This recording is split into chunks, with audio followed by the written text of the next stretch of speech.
Good evening, everybody, and a very warm welcome back to Evolution Sim Racing tonight, ahead of the third round of the opening season of our GT4 Sprint Series here at the Titan Technical Hungaroring circuit, just northeast outside of the city of Budapest in Hungary.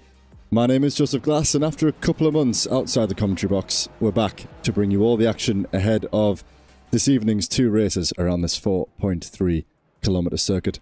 Alongside me tonight to talk us through the next 2 hours of racing action, I'm joined for the first time by Mr. Dara Thacker. And Dara, having broadcast the first two rounds of the season, what is it you think we can come to expect tonight as the drivers really begin to settle into the championship? Well, it's going to be interesting because this is going to be the third different race weekend, or the configuration of the race weekend out of three. Of course, we've got the 15-minute race to start us off, and then a 45-minute race, an extended race with double points. So I think it's going to be interesting to see how the drivers settle into this. But we really have seen some sporadic results. We've seen 4 winners in 5 races in the elite standings. We've seen 4 winners in 5 in the Premier, and the same in the Evo. So it really is quite open, and I'm looking forward to it. Yeah, it really is anybody's game, and it's the first time a lot of these drivers, particularly anybody who joins us just for the TCR series or the GT4 series, this will be the longest event, the longest feature that they've had to deal with. And tonight, for the first time on a Monday with me at least, mandatory pit stop in the feature race. So that's another little dynamic to throw on the table for these guys to deal with tonight. And I wonder how these guys will think differently when they're dealing with a 20-minute or a 30-minute race compared to a 45-minute, because it's quite a big difference. Yeah, and I think for a few of these guys, it may be a bit of an adjustment, particularly after last week where we had those 3 20-minute sprints. So, yeah, it's going to be an interesting one. The 45 minutes, I think drivers are going to have to be able to settle into it, but we've seen how, you know, the pack doesn't really open up too much, and there are going to be drivers all over the circuit, and there's going to be battles throughout the race, and not necessarily in the same class. We may see elite drivers fighting with Premier drivers and Premier with Evo, and vice versa. So it's going to be an interesting one. And I think really by the end of today, we're going to get a great, look at what the championship's going to look like for the rest of the season.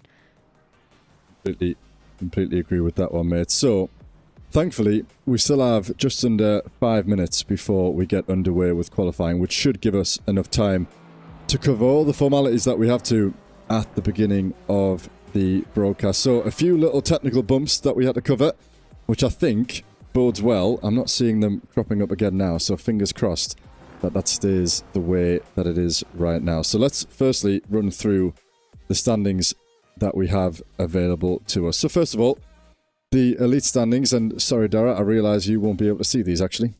So let me just quickly run through what we have. I've got my little spreadsheet up. Oh, of course, you know them. Happy days, happy days.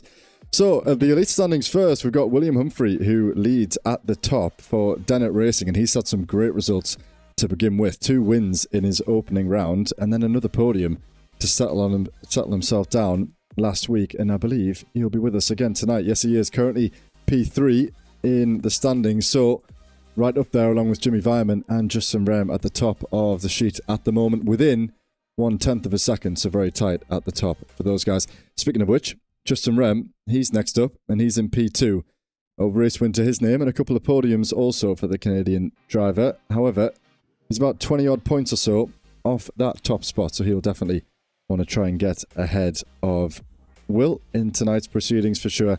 Ryan Ottens is next, and he's got a couple more podiums to his name and 1 race win. So as you said earlier, Dara, these guys definitely sharing the race wins. As you said, 4 and 5 across all 3 of the championships. Yeah, it's going to be quite exciting to see how these guys can do, really. But yeah, particularly up near the front in all of the categories that we've got, we're going to have some really tight battles throughout. But with William Humphrey winning the opening 2 rounds in the elite class, he got a second in the third race, dropped off a little bit more in rounds 4 and 5, which has allowed the likes of Justin Ray and Ryan Ottens to get a little bit closer. But even then, it looks like he's got a lot of pace under him this season. It does, it certainly does. And so, to round off the top 5, we'll do, in fact, we won't cover everybody, we'll just cover the top 5. We've got Jimmy Vyman in the Porsche for G League. He was one of the drivers that we had in the TCR series this time last season. And then Ben Shalcraft, a new driver to ESR with the Spontex CDM esports team. He's up there yet to get himself onto the podium, but very, very close in behind the top 3. So he will be looking for a positive result in his Aston Martin. In fact, the leading Aston Martin in his class. Next up then, we've got the Premier standings, and again, we'll run through the top 5 in this class. So the Mercedes of Rob Smith for Flatline Racing. He had himself a good season, actually, in the TCRs last season, and he started well here already. A couple of podiums to his name. No race win yet. That just sits with Stephen Donnelly at the moment in the McLaren. He is only 3 points behind him, and I believe he's with us again tonight. So Stephen will be hoping to keep up the pace with Smith, I'm sure, tonight. 1 race win to his name last week in the second of the 3 races for DXT Emerald. Mike Murphy is coming in P3, another DXT driver in the same team, so a good start for the Emerald team there. And again, you see Martin Kenyon in P4 for DXT Cyan, so very positive for those guys, and they'll all be rooting each other on, I'm sure. They all tend to sit in the same course, so I'm sure they'll be rooting for each other and seeing how they can strategize. And as I said, particularly in that 45-minute race which you have later on, which will require a little bit more skill when it comes to strategy than what the 15-minute might throw up. That'll just be some sort of super sprint, won't it, Dara? Yeah, really looking forward to that because it is just going to be manic. I mean, in this championship, we're going to have 15-minute races, 20-minute races, 30-minute races, and 45-minute races. We kind of get a big scope of, 15 to 45, of course, 3 times the length. So we get a big scale of what the kind of races that we're going to see. It's going to be interesting to see if a couple of drivers can keep up a couple of little runs. I mean, in the Premier class, the top 2 are the only 2 drivers to finish in the top 10 in all 5 races so far, except for Jonas Larsson, who is down in P8 in the championship and doesn't even have a top 5 yet. He's finished in, 9th, 8th, 7th, 9th, and 6th. So consistency could be interesting, and that might bode well for a 45-minute race that we'll see later. Completely agree. You will totally be right. So let's quickly flash up then. We've got just a few moments left in the practice session before we jump over to qualifying. So we'll just take a look at the Evo standings as they stand at the moment. So once again, I feel like I'll be saying this quite a lot throughout the season. Another DXT Emerald driver there toward the top of his standings. It's Francois Brandet on 209 points. Some positive results for him all the same. And he joins us on the driver cam. So we'll be able to take a look at how he's getting on as the night goes on. It's John Ludbrook next, first of the Cam drivers that we've covered. He's in the McLaren, 177 points. So quite a big gap there between John and Francois already, but with a race win and a podium to John's name, I'm sure he'll be right up there tonight as well. Dale Williams, a new driver to ESR, someone that I've done some endurance with in the past, and he joins us for Dennett Racing. So his teammate William, top of the elite standings, and he's down there in the top 3 in Evo. So again, another good start for the Dennett Racing team. Andrew Fellows, a familiar name to the broadcast from last season in TCR, and someone who's always up for an interview, which is always nice. He's up there in the top 4 for Flatline Racing. This time, the same team as we saw last, but this time they have red and a blue, so they've kind of expanded the team a little bit from what we saw last season. And then Matthew Noel, a new driver for Astra Racing, who we haven't seen competing in any of our ESR seasons up to this point. He again with just 1 podium to his name, 9 points off the top 4. And again, that split coming up ever so slightly, 13 from Andrew into the top 3. And then it's pretty tight again between the top 3 and second place. So, just in time then, we can cut now over to trackside once again.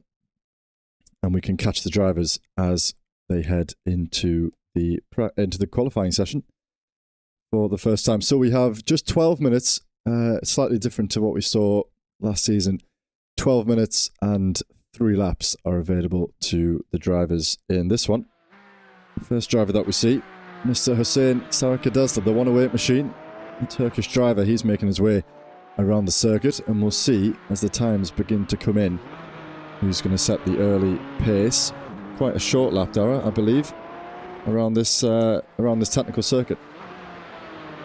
It's not the longest in the world. It takes a little bit longer, of course, in these GT4s than we may see in some GT3s or definitely some Formula 1 cars, but it still is quite nippy in terms of particularly getting through that middle sector. Going side by side is going to be difficult. The speed that you can carry in these cars is pretty good, and I think we're going to be able to see it quite well from Hussein on this opening lap. But It's one of those laps where you know you're going to get more opportunities to make a move, because in these cars it's maybe not as quick. You can get a couple of little runs where you might otherwise get down in towards turn number 12. That tricky right-hander at the end or at the start of the final sector is a place where we could see moves in these cars. Turn 4 again, the run that we're actually for Hussein now, coming out of 3, running as wide as you can, and up towards 4 you may be able to get her on here. So it's a circuit in these cars where it's short, it's compact, you know you're going to get more opportunities because you know you're going to find yourself back in the same spot pretty quickly.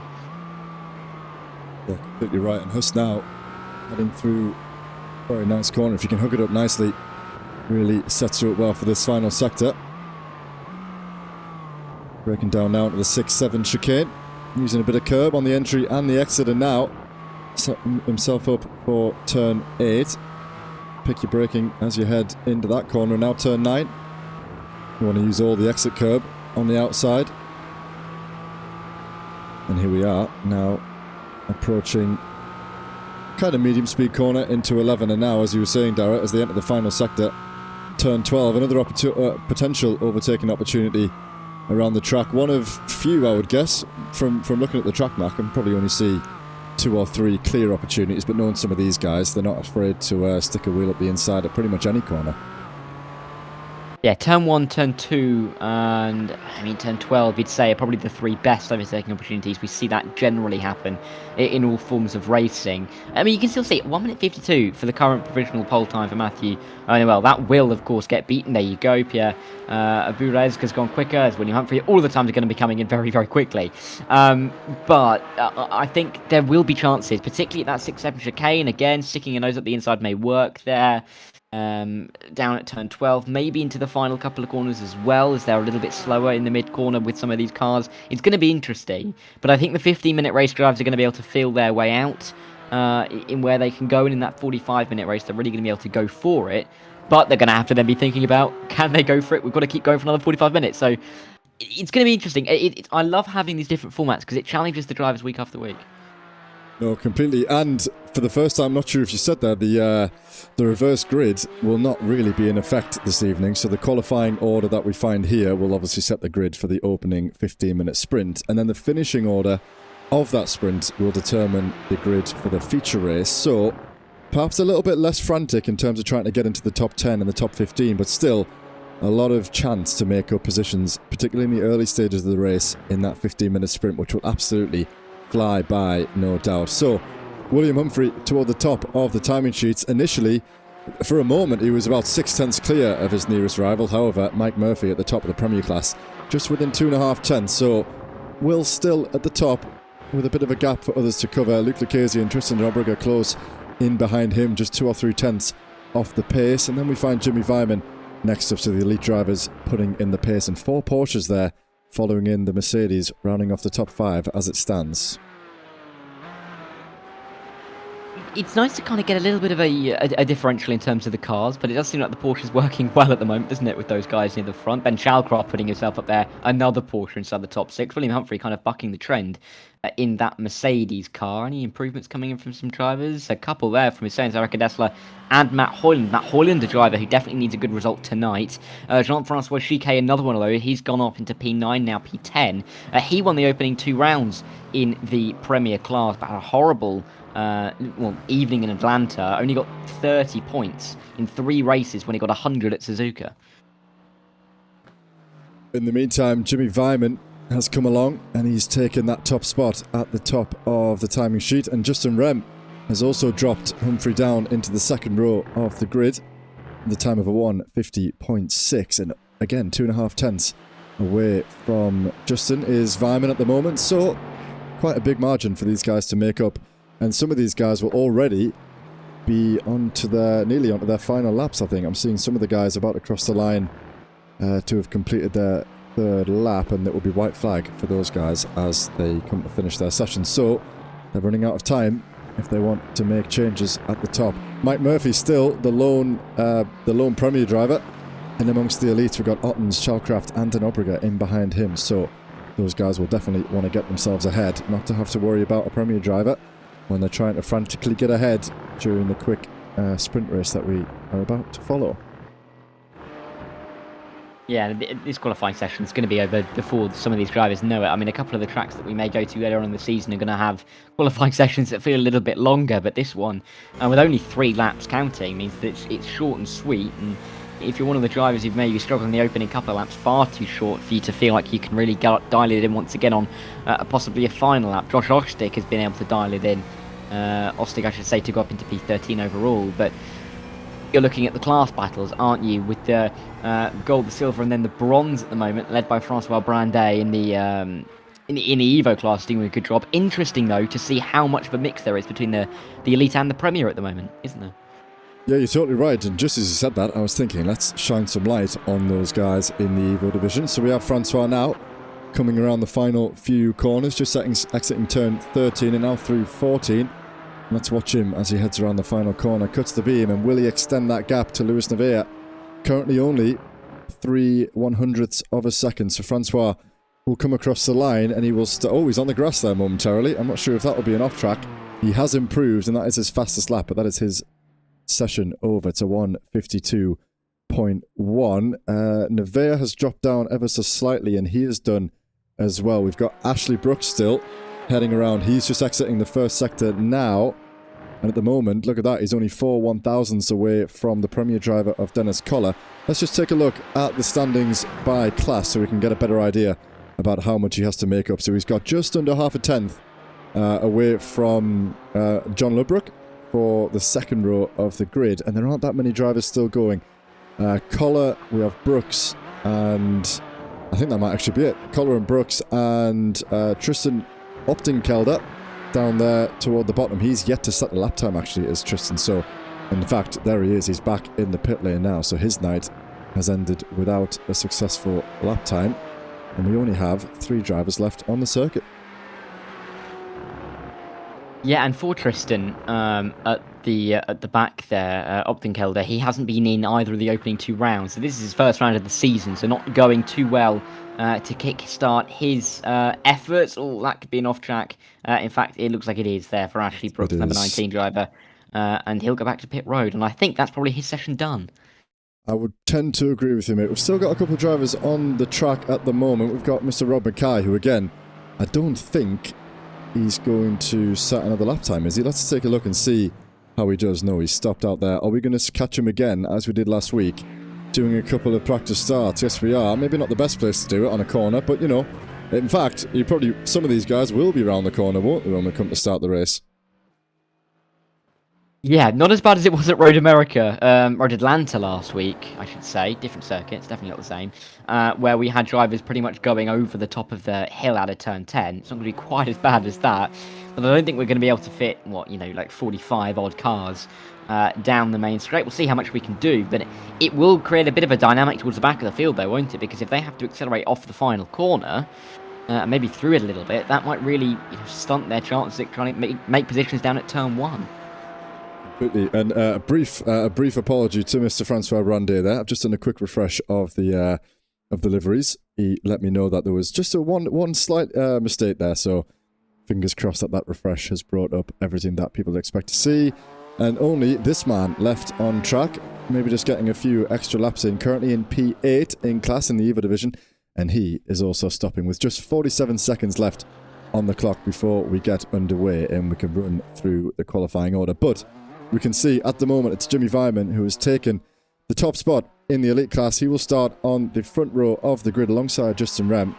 Just a tenth, less than a tenth even, 8/100ths of a second between those guys. And William Humphrey was dislodged and he's remained dislodged. He will start alongside Luke Lucchese on the second row.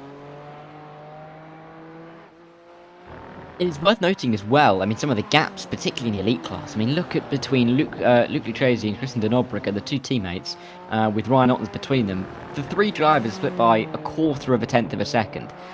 It's absolutely nothing. A blink of an eye is about 7/100ths of a second, let alone 2.5 of a second. I mean, it is crazy tight, and it's what we want to see, isn't it? Because we want to see these tight times. We want to see drivers that are able to fight with each other, and it creates a great championship. And thankfully, at the start of this season, it looks like we're going to have 3 fantastic championships all the way through. I think you'll be right about that. So let's see if we can bring up the grid ahead of this race, and let's make sure that we don't miss the start, as we may have done in the past. So, quick rundown through the order then. It's Jimmy Vyman for G League, who starts on the front row of the grid, and he will share that alongside Justin Rem for Grid & Go Esports, less than a tenth separating the Frenchman from the Canadian. William Humphrey and Luke Lucchese will share the second row alongside Ryan Ottens and Mike Murphy, leader in the Premier Division. Tristan Obriger alongside another Premier driver, Jean-Francois Chiquet for G League, and it's Ben Chalcraft and Jeremy Litas rounding off the top 10. Jeremy Olemans and Martin Kenyon on the 6th row, with Sebastian Bonnet and Josh Ostick next up. And it's Jeremy Chioka, the third G League driver, alongside Pierre Borg for Sim Republic Esports on row 8. Christopher Radloff and Stephen Donnelly with Hussein Sarika Desler and Matt Hoyland, your top 20. And as we cycle through, Chaz Draycott and Henry Coolan next up, alongside Bas Schlestra and Francois Brandet, who looks to be leading in the Evo class. So he's set pole with some elite drivers in behind him there, Thomas Saborin and Jay Corley. Let's see how those guys get on. Will be somewhat out of their sort of expected time, I would imagine, and won't be too pleased with that result. Luis Nevea and Matthew Noel and Robin Aston with Rob Smith in the top 30. I'm running out of time, I can tell already. John Ludbrook and Dennis Collar, Ashley Brooks and James Bostock with Rob Pickle, the top 35. Dale Williams, James Howarth, Andrew Fellows, Steve Rubino, Rob Mackay, the top 40. And then we go to Steve Ewing, Matt Stace, Owen Seward, Bradley Flanagan, Danny Weir, Ian Stitchbury, James Peace, Charlie Stothard, Gareth Newton, and Tristan Optenkelder, the top 50. Can you believe it? 50 around this circuit. It's absolutely unbelievable, really. And just in time for the lights. Dara, over to you, my friend. Well, okay, 5 red lights then. You timed that beautifully, much better than I could the last couple of weeks. But here we go, racing 15 minutes at the Hungaroring, and the lights are gone. Good start, it seems, from our pole sitter as we get down towards turn 1. You can see in the background as well how many cars were starting on the final corner, but the two drivers at the front of the field look like they've got away nicely towards the opening corner. They're fanning out behind 2, 3, 4 wide. There's a couple of dives, can pinch up a little bit in the apex. We'll hope everybody can make their way through, but it seems that everyone can just about get their way through the apex. Nice to see 3 wide off the exit, maybe a couple of drivers picking up an off track, but generally they drew a very clean start from everybody. Absolutely, there was some dust at the back. We've had Mr. Mackay and Ashley Brooks, Steve Ewing, Matt Stace, Dennis Collar, Andrew Fellows and Matthew Noel have all had some sort of incident toward the back, so we'll catch up with what happened to them at the moment. But Jimmy Vyman still leads. William Humphrey, who's taken up one position at the start ahead of Justin Rem and Ryan Ottens, Luke Lucchese and Tristan Obriger rounding off the top 6. And it looks as though most of the elite drivers have got through quite okay. But I wonder, Dara, if it was those starting on the corner, as we said earlier, I wonder if it's those guys who got caught up in that melee at the start, which has dropped quite a few of those guys down and out of position. In fact, 4 drivers, I think, have come into the pit lane already. That's not nice to see. I mean, starting with 50 drivers, though, you'd expect a little bit of chaos off the start, and in fact, I think we got away with some there. A name I'm looking at moving up the timing page there, Tristan Optenkelder. He started P50, didn't he? He's up to P35 on the timing tower, so he may have been able to gain 15 places in the opening half a lap, which would be incredible for him. Good start for Mike Murphy as well in the Premier class to keep in front of Martin Kenyon, those two getting away. And for this man, Francois Brandet, good start for him, got a little bit of buffer between himself and Luis Nevea, and he's fighting around with some elite drivers, which is not what you generally expect to see with the Evo class.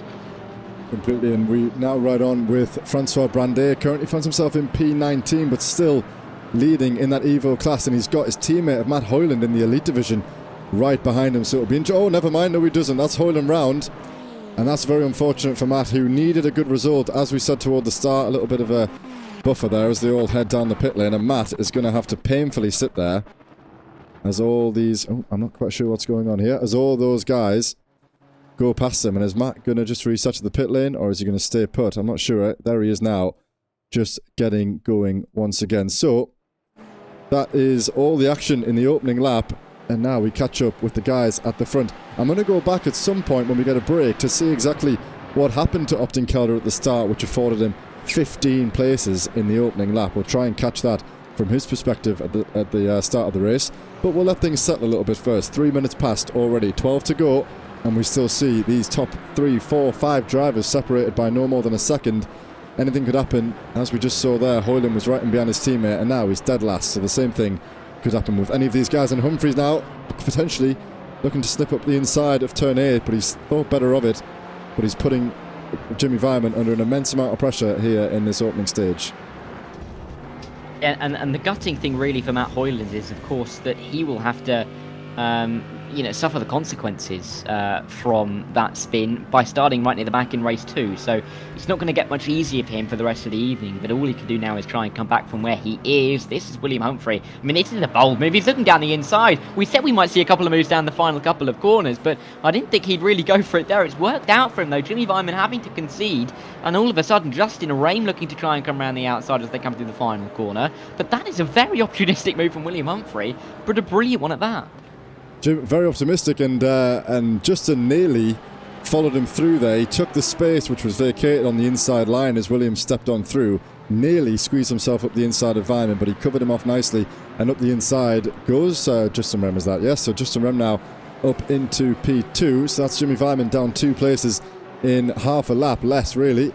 And Ryan Ottens has also got himself past Luke Lucchese, and he's now tagged himself onto the back of this pack. There must have been a little bit of a wobble by Luke, because he was right in with this pack, and now he's just fallen away ever so slightly. Only 9/10, so anything can happen still, but something must have happened to Luke to get him just to drop out of that running there. Yeah, not looking good for him. Oh, that's Ottens. I really thought Ottens was going to be able to go for it there, but or having to, or was going to have it done on him by Jimmy Vyman, I should say, through 4 and 5, but they worked their way up the hill once again. Sabori making a move on Sarah Cadesta, again into turn 4, I do presume. But you can see by generally looking at the timing tower, your yellows and your oranges denote the fact that the gaps are less than a second, and you can just see how close the entire pack is. Even if we've got, what's that, 42 cars in the lead train, with the gap between Matt Stace and Dale Williams for 42nd and 43rd. Apart from that, everyone is pretty much as close as they could be up front, and it's really good to see, as I think that's a lapped car getting overtaken. It's not Chaz Draycott, even though he'd been overtaken by Jeremy Litas, but this is a frantic start, and it maybe shows what could come in the 45-minute race as well. Completely right, as we just see now, that's Chaz Draycott getting taken by Jeremy Litas. That is a battle for position in class, actually. The elite drivers all the way down in P30, but that is a genuine move for a position in class. So that's Litas up past Draycott. Let's just take a look at the classes. So that's down there for P14 in the elite class. And it's Mike Murphy who leads in the Premier Division, and Francois Brandet still leading with a nice gap to Lewis Nevaeh. And who's that spun round there? That's Pierre Borg, who rejoins questionably, but no harm done in the end. And suffering really in this pack. I think it's as we get toward the pit lane, we're really suffering with this connection. I'll see what I can do there. There's contact. Is that no, it's not. Who's that? Contact in the back there. Who's just spun round as they headed through the final corner. I missed who that was, and it looks as though they've disappeared nonetheless. Yeah, to be fair, it could be anybody, couldn't it? And with the amount of cars we have on the circuit. But unfortunate to whoever it was, hopefully they can come back a little bit during the race. But getting back towards this battle near the front of the Evo class, Rob Pickle looking to try and defend at the moment from, in his race, nobody. Of course, it's a battle for overall position, but Steve Rubino is the car slightly further back, so he's not having to worry about him for the time being as they work their way up towards turn 4. And this is kind of where you get the dilemma as a driver. If you are sitting as Rob Pickle, as that's going to be solving for the problem. Christopher Radloff. Oh, no. And yeah, just about holding his brakes, everyone having to avoid. But Radloff, that was spinning all on his own, maybe getting a little bit over-ambitious, and that's a horrible place to be stuck. He's just about managed to get it off the racing line, but you've got to be careful reversing there. Yeah, that was actually an elite driver in behind Rob Pickle, as you said, and I think he was just a little bit optimistic as they went through the crest at turn 4. I think Radloff carried a little bit more speed than the Evo driver was able to, and in the end, a little touch on the rear of the car ahead, and with the iRacing model, that usually impacts the car behind more than it does the car in front. Now, I'm not sure if that's all too realistic, but in the world of sim racing, it's probably better that you can't just drive through the back of someone and punt them out the way, and this time, it's Radloff who's unfortunately suffered the consequence of carrying a little bit too much speed up and over the crest at turn 4. The battle here as they head around the final corner. 3 cars. It's actually Stephen Donnelly ahead of Saborin and then Sarika Desla. So it's an elite that we focus on here in between a Premier sandwich. So again, he might be thinking, come on guys, let me through. This is not my battle, but Donnelly defending that position as they head into turn 1. It's the McLaren leading the Aston and the Porsche, so a nice array of cars that we can watch on now. And let's see how these guys get on as they head down in toward turn 2. Thomas Saborit. He's looking to get through, but it's difficult at this part of the circuit, isn't it? Through turn 2, turn 3 might work out for him with the car taking a very extreme inside line, and can he get the run towards turn 4? An outside line's not going to be favourable, but the 130 of Stephen Donnelly is not going to be too happy with that. 3 wide into turn 4, that's very brave from the driver on the outside. Not too sure who that is, that's Tarek Adestra, I think. On the outside, that's incredibly bold to go around the outside there. I don't think I've ever seen 3 wide go through turn 4. Huss gone. Well, he's still on the track, but I think he just tried to lunge up the next corner. I'm trying to catch him here. I think he just tried to send it around the inside at turn 5, and I think they just made contact slightly. So that's Hussein, who's now lost 2 places to Jay Coley and Ben Schlistra. Trying to be a little bit too optimistic, and yeah, as you say, around the outside at turn 4, not the kind of place I'd want to be, especially 3 wide. That's a bit crazy, actually. Right, the guy's back. Got through, though.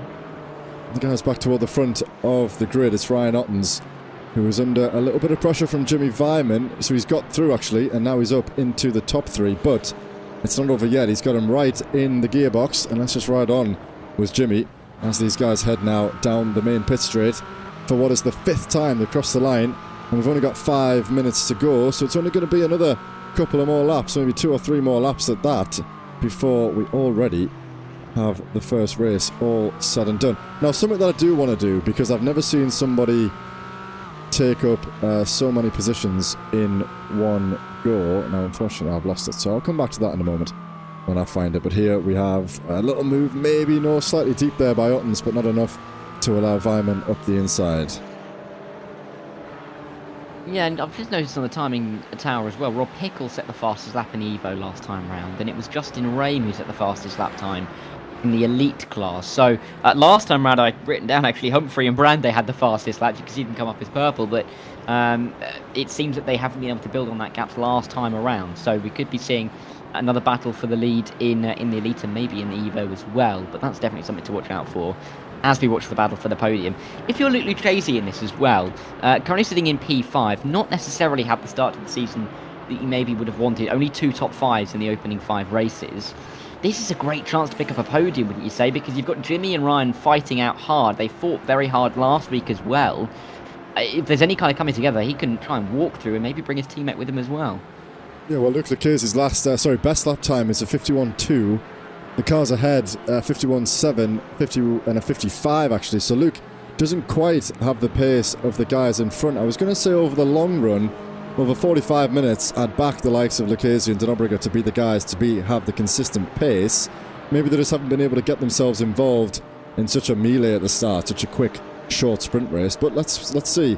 I think it'll be a good starting position for the 2 RDSA guys. And I think by the time we see the checkered flag at the end of the feature race, at the end of the night, we might be finding Lucchese in a slightly better position than where he finds himself now. But albeit P5, you can't really complain at that. Now, what I am going to do, Dara, is in the quick 3 minutes that we have, I am just going to jump back to see what happened with Tristan right at the start of the race, if we can, momentarily. Is it going to show us, or is he disconnected? Well, we kind of see what happened there. A bit of a melee at the start. Someone's obviously had a collision, and this is where, look at that melee. Okay, the connection's not great, but there was 6 or 7 cars in the pit wall there, and it looks as though Tristan's just been the beneficiary of that, staying out of trouble. And then before you know it, as we said, he's gone from P50 up into P35. So lots and lots of cars involved there. I'm not going to linger too long in that shot. But what's going on here? Big connection issues here. Thankfully, the issues that we had before the broadcast haven't carried over. It's been a lot better than I thought it was going to be. So these little jutters and stuff we've seen many times before, that probably comes down to the amount of cars that we have in the circuit. But as things stand then, are we live at the moment? Yes, is William Humphrey retaking the lead of the race, and we've missed it in that one moment? Or did that happen a little while ago? I'm not quite sure. Yeah, William was in the lead because he took the position down here, didn't he, on the opening couple of laps, but just remember coming back at him. That hasn't changed. No, I've done that many a time, don't worry. Yeah, I was thrown off there myself. But Justin Ram, he's closing though, isn't he? He's noticeably closer. The gap was over a second. It's now down to under 7 tenths. And another little wide moment. Well, Justin Ram following the line through the final corner. But the top two are away. Ryan Ottens is fighting in behind. And there you go. Fastest lap from Justin Ram. Nearly 4 complete tenths clear of William Humphries on that last lap. And with... Oh, I mean, I think we're going to have 2 to go here. It's going to be close, but I think we're going to get 2 to go. Justin Ram might have a chance. He might indeed. And just looking down there at the Evo standings, we've got Nevea who's coming out of the final corner now, and he's got his eyes set on Francois Brandet ahead. The gap was only 3 tenths, now it's 5, so he's maybe made a slight mistake coming through 13-14. But the closest battle really, aside from those two at the front of the grid, William Humphrey, and just remember there's a slow car there, the slow Mercedes on the inside, which has maybe just put off those drivers slightly ahead, and that is actually offset Nevea ever so slightly by the sounds of it. He's got a car around his outside. Yes, he does. It's the McLaren of Henry Coulon in the Premier Division, who was just sneaking himself around the outside there, actually, and that Mercedes must have some damage. He's letting a lot of those drivers through. Francois had a moment off track there, but he's kept it pointing in the right direction. And it's Henry Coulon now, who I think, is he around the outside? Yes, he is around the outside of the McLaren of John Ludbrook, who's battling for the podium in the Evo class. And Henry's kind of got himself in a bit of a pickle at the moment because he doesn't want to get in the way of these guys as they battle for a genuine podium. However, he's got his class rival of Robin Aston right in behind. So lots happening down there in P20 down to P25 at the moment. Lots on offer while these guys in the Evo class battle for the final 3 places on the podium. Very wide there by Henry Coulon as well, but not enough to allow Aston through. No, and he's going to stay exactly where he is for the time being, but he's still looking for the move, isn't he? P7 wouldn't be too bad ahead of Henry Coulon, but got to be careful because, of course, James Bostock, his first race of the season, he's looking to get through Robin Aston as well. James is, I'm reliably informed by absolutely nobody that he's expecting to win both of the races today. So I think he's going to be heavily disappointed by this show. I think he would have expected to be right at the front. Yeah, completely. Well, P9 for James at the moment, and as I say, a lot can change when we get to the feature. Jimmy Vyman and Luke Lucchese are exchanging positions at the moment as we head down into turn 2. That's Luke Lucchese in the inside, but Vyman will have the inside line for the next corner. And I think Lucchese is going to fancy his run here, but is he going to be wise enough to just stay out of it before we reach turn 4? He might look to get the switch back and maybe the run out the exit of turn 5. Let's see. No, he's lost it. He's made slight contact, and that's Lucchese round. So we picked him up earlier as having a good starting position for the feature race, and that is Lucchese round, and he's losing a heap load of positions. He's going to rejoin, and that's Thomas Saborin for ORA Motorsports, I believe. Is that? No, it's Jeremy Choker ahead of him now, I think. No, never mind, it's Josh Ostick in the Premier class. It's fun when you've got so many classes that you don't really know exactly where they are, isn't it? But no, yeah, Josh Ostick is ahead.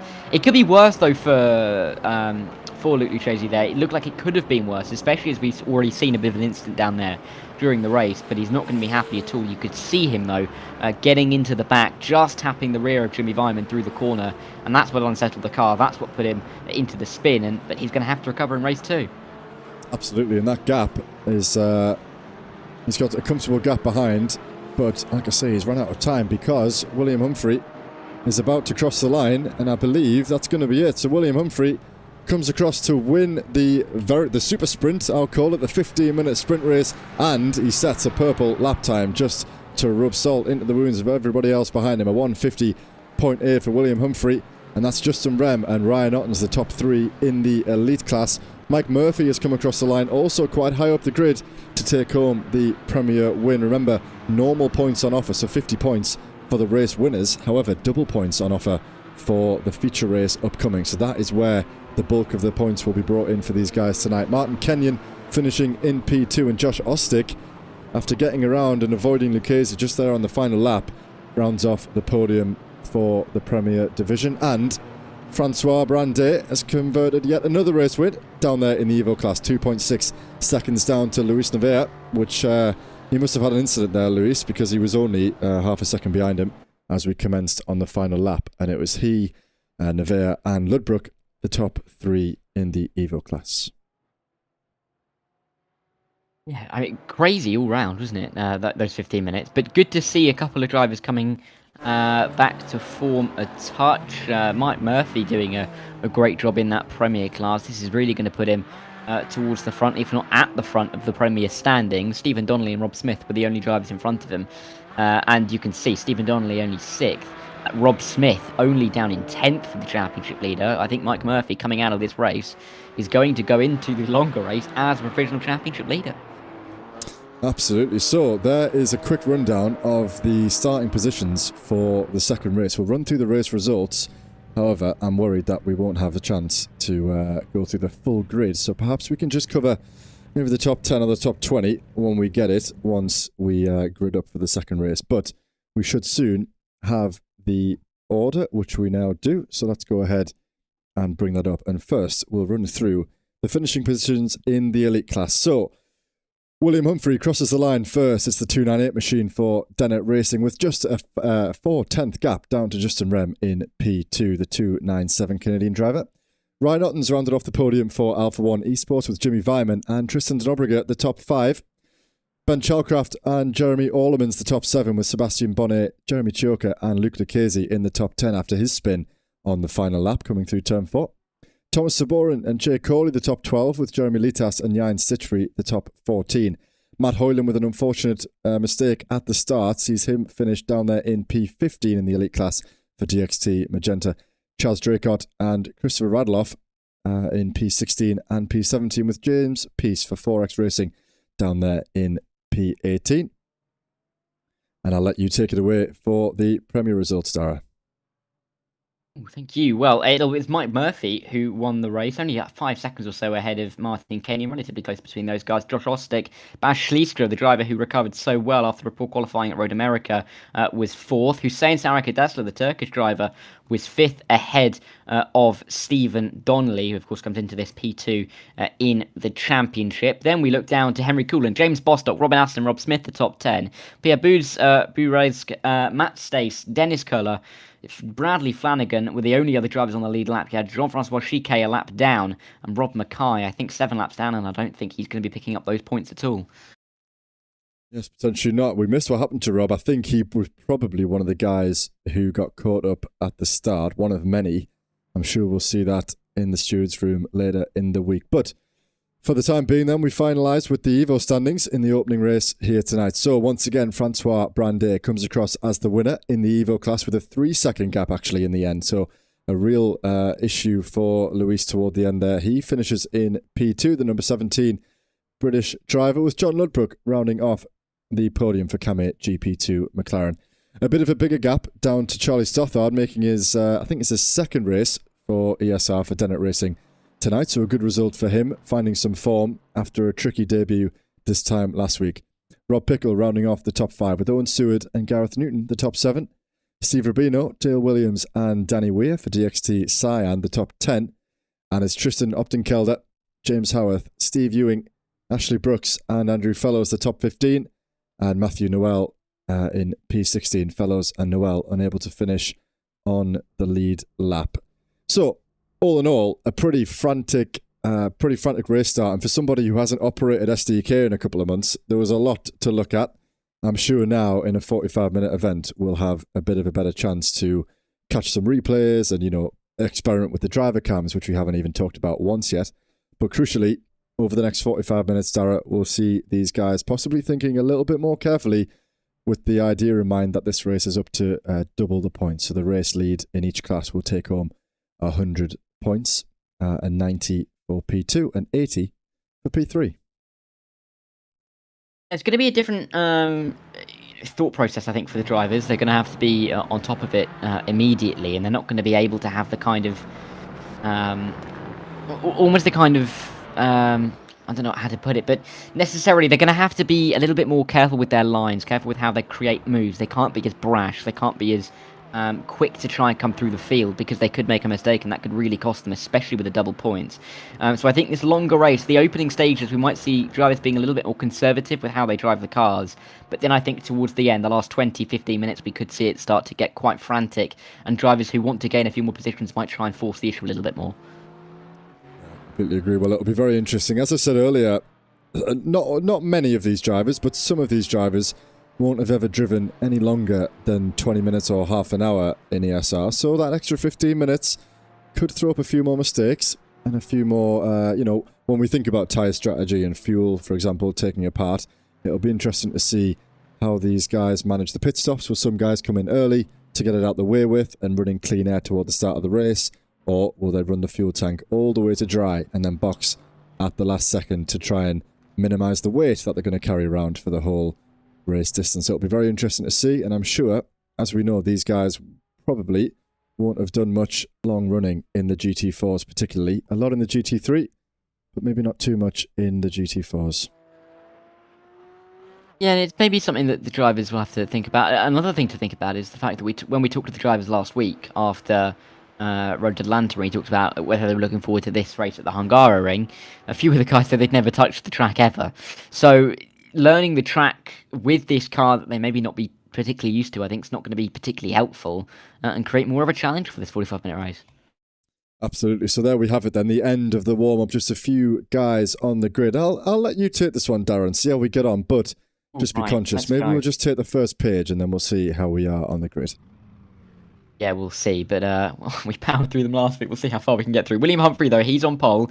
Heather, Justin Raymond, Ryan Ottens, Jimmy Vyman and Tristan Denobriga. Those top five are the top five in the championship in that order. Mike Murphy, the lead Premier driver, ahead of Ben Chalcraft and Martin Kenyon. Jeremy Orlemans and Sebastian Bonnet are on row number 5. Jeremy Chioka and Josh Ostick just on the outside looking in with Luke Lucchese after his spin, and Thomas Saborin on row 7. Jay Cooley, Bash Listra, Hussein Sawaka Deslet and Stephen Donnelly, the top 18. And then you've got the two Evo drivers, the front two Evo drivers, Francois Brandet and Luis Nevea, who are on row number 10. We'll go on as we can for John Ludbrook and Henry Coolan. James Bostock and Robin Aston, the top 24. The top half are completed by Rob Smith, who's just ahead of Jeremy Litas, with Charlie Stottard, Rob Pickle, Yayan Stitchbury and Pierre Busrig in the top 30, Joe. So here we go then, it's William Humphrey to get us underway for the feature race. 45 minutes ahead of these drivers tonight, and they are away. And it looks like it's a pretty good start by William Humphrey at the front, and it may be that Ryan Ottens is going to just jump. In fact, no, it's not. It's Justin Rem who's potentially going to jump William Humphrey here at the start. He's going to be on the inside line as the drivers all barrel downhill toward turn 1. Under braking now. Let's see. Do they all make it through cleanly? A bit of another, bit of a glitch again as we go through. But this time, it looks as though most of the drivers are making it through safely. No massive incidents piling up on my timing tower, so that is good to see. Jimmy Vyman, he's had an incident and he's tumbling down the order. But as things stand at the front, it's Justin Rem who's taken William Humphrey off the line. A great clear move up the inside at turn 1. And he's got some work to do now. Tristan Denobriga up 2 places. He is now in P3, having started in P5 and displacing Ryan Ottens down at the start. Mike Murphy up 1 place. Ben Chalcraft up 1 place. And Martin Kenyon in the top 7. All at the expense of the likes of Sebastian Bonnet and Josh Ostick, who are down 3 places respectively.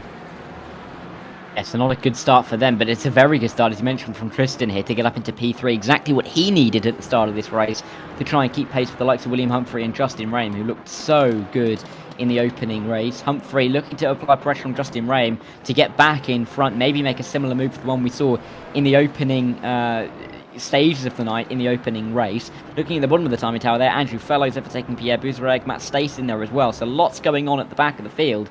But at the front of the field, kind of as we expected, drivers being conservative, not pushing the issue too much, and we are seeing a pretty single file fashion down in towards turn 12.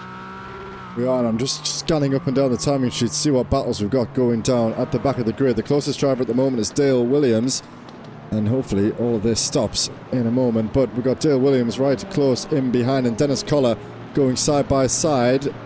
Perhaps is that around the outside? Yes, it is, and he might be in trouble here from Steve Ewing, who's taken an opportunistic move. In fact, you can see the damage there on the back of that pink Mercedes. He doesn't have a rear bumper, so he's had a bit of a collision from the back at some point. He's managed to sneak back up the inside, and he's going to hang it and force Steve just a little bit wide there. But all's well that ends well. And here's James Bostock, if we can make it out in all of this that we have going on here. I'm not quite sure what causes this, but we move. James Bostock has just lost that position to Yayan Stitchbury, out of class. Yayan down there in what looks to be something like P10 maybe, in the P12 in the elite class, so he's just got himself up past James Bostock.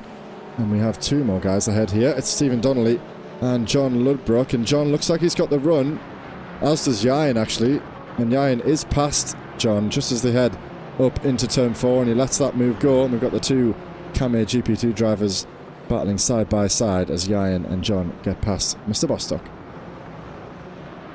Yeah, and it's interesting. I have just tossed up the points from the opening round just to put them onto what would be a provisional championship. And in that Premier class, Mike Murphy, Stephen Donnelly and Martin Kenyon at the front of the field would be split by 5 points. 218, 215 and 213. So this could be an important race, especially with double points on the line. Mike Murphy would look to extend that lead. Martin Kenyon to come along with him. But for Stephen Donnelly, down in P6, he dropped back a little bit, quite a bit actually. When you consider the difference between 1st and 6th in these double points is 40. So that could be quite a big gap that opens up. So if you are Stephen Donnelly, moves are going to have to be made at the moment. But it's still in the early stages. You want to make sure that you get through these early stages without too much of a hitch, and then you're able to push on a little bit more. So that's definitely one to watch out for. William Humphrey, though, comes into this race after picking up the points for the win in the last round with a 27-point advantage to Justin Rame. Of course, that would go down to 17 if Rame was to win, but then would go out to 37 if Humphrey was to win. So big point swings in the offing at the front of the elite class. Just a tenth of a second separating those two drivers as they cross the line. It's a 150.8 for Justin and a 159 for Humphrey in behind. So going toe to toe in terms of pace at the moment. And we'll ride on with Luke Lucchese as he is pretty close in behind Jeremy Chioka. The pace difference there, not so much, just another tenth separating these guys at the front of the field here in the elite class. So lots to give up. Let's see how those times change, as we said, as the fuel changes, as the tyre changes, as these guys settle into the race for what is going to be a long race, as I keep alluding to, potentially the longest race that some of these guys have driven with ESR. So as we get through and as we start getting past the half-an-hour mark, we'll probably see those experienced drivers keeping the pace and improving their lap times, while some of them might drop back ever so slightly. Down here in the Premier class, the battle for P4, we have John Shalestra, who's very close in the back, just behind Josh Ostick, as they all come barreling through the chicane at 6-7. And now through turn 8, we've got that pack which has been led by Hussein Sarakadesla, the battle for the podium in the Premier class. So 5 or 6 cars there who all can still smell a chance at a podium as things stand in the opening 6 minutes here in the feature race. And Humphrey there still. Oh, he's thinking about a move actually. He's got up the inside toward the end of the lap, just understeers ever so slightly at the exit of the corner, but manages to avoid contact. That's allowed just on the inside line for turn 14. But let's see if Will is going to have the run it all here as they come out of the final corner, much closer than what he was this time last lap. And let's see as they cut the beam, are the lap times going to improve? It's a 51.2 for Justin, and it doesn't look like it's changed for Will. It's a 151.0, so an improvement in that lap by Will, so he's improved by 2 tenths. And you can see the lap time that he's gained, really putting him under pressure, and they're already approaching blue flags. I'm really not sure what goes on when we pass turn 2. It all seems to go wrong at that point, so let me just keep cutting away as we head through that. Maybe soon we can make... sorry, go on, Dara. No, I said this is looking good for William Humphrey, because Justin Rame got overtaken exactly in the same manner by William Humphrey into that penultimate corner in race 1, and he clearly hasn't learnt the lesson, because William Humphrey's been able to sneak up the inside again. So if you're William Humphrey, you're going to be riding a little bit of confidence here, because you've clearly got the pace and you've got the ability to make your way through, as Lucchese looks to gain back these positions around turn 5. But it's going to be really key, I think, for a couple of these guys to... for example, for Justin Rame to maybe tighten the lines and maybe look at where you've been vulnerable in the last few laps and try and tighten up those opportunities to really keep the other drivers guessing. Yeah, let's ride on a little bit with Luke and see how he handles some of these corners, because a serial champion in the GT3 series. Let's see how he gets on in GT4. Still in P6, so it's been an improvement off the start. Let's take a look at the positions gained for these drivers. Lucchese up 4 positions.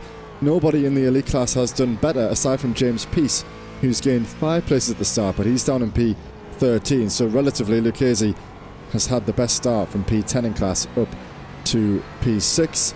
We also see Jay Corley, who's up 3 places, and Jan Sitchbury the same in P11. I'm just going to ride on board with for a little while with Luke Lucchese to see just how he handles his Porsche as he heads across the line and cuts the time, and we'll see what he can deliver. It's a 151.9, a second difference from the guys at the front of the pack. Justin Rem and William Humphrey setting 50.9s, Lucchese at 51.9. Perhaps he got caught up just in that pack as he got past Chioka. Probably cost him a little bit of time. And let's just see how he gets on as he heads through the first sector.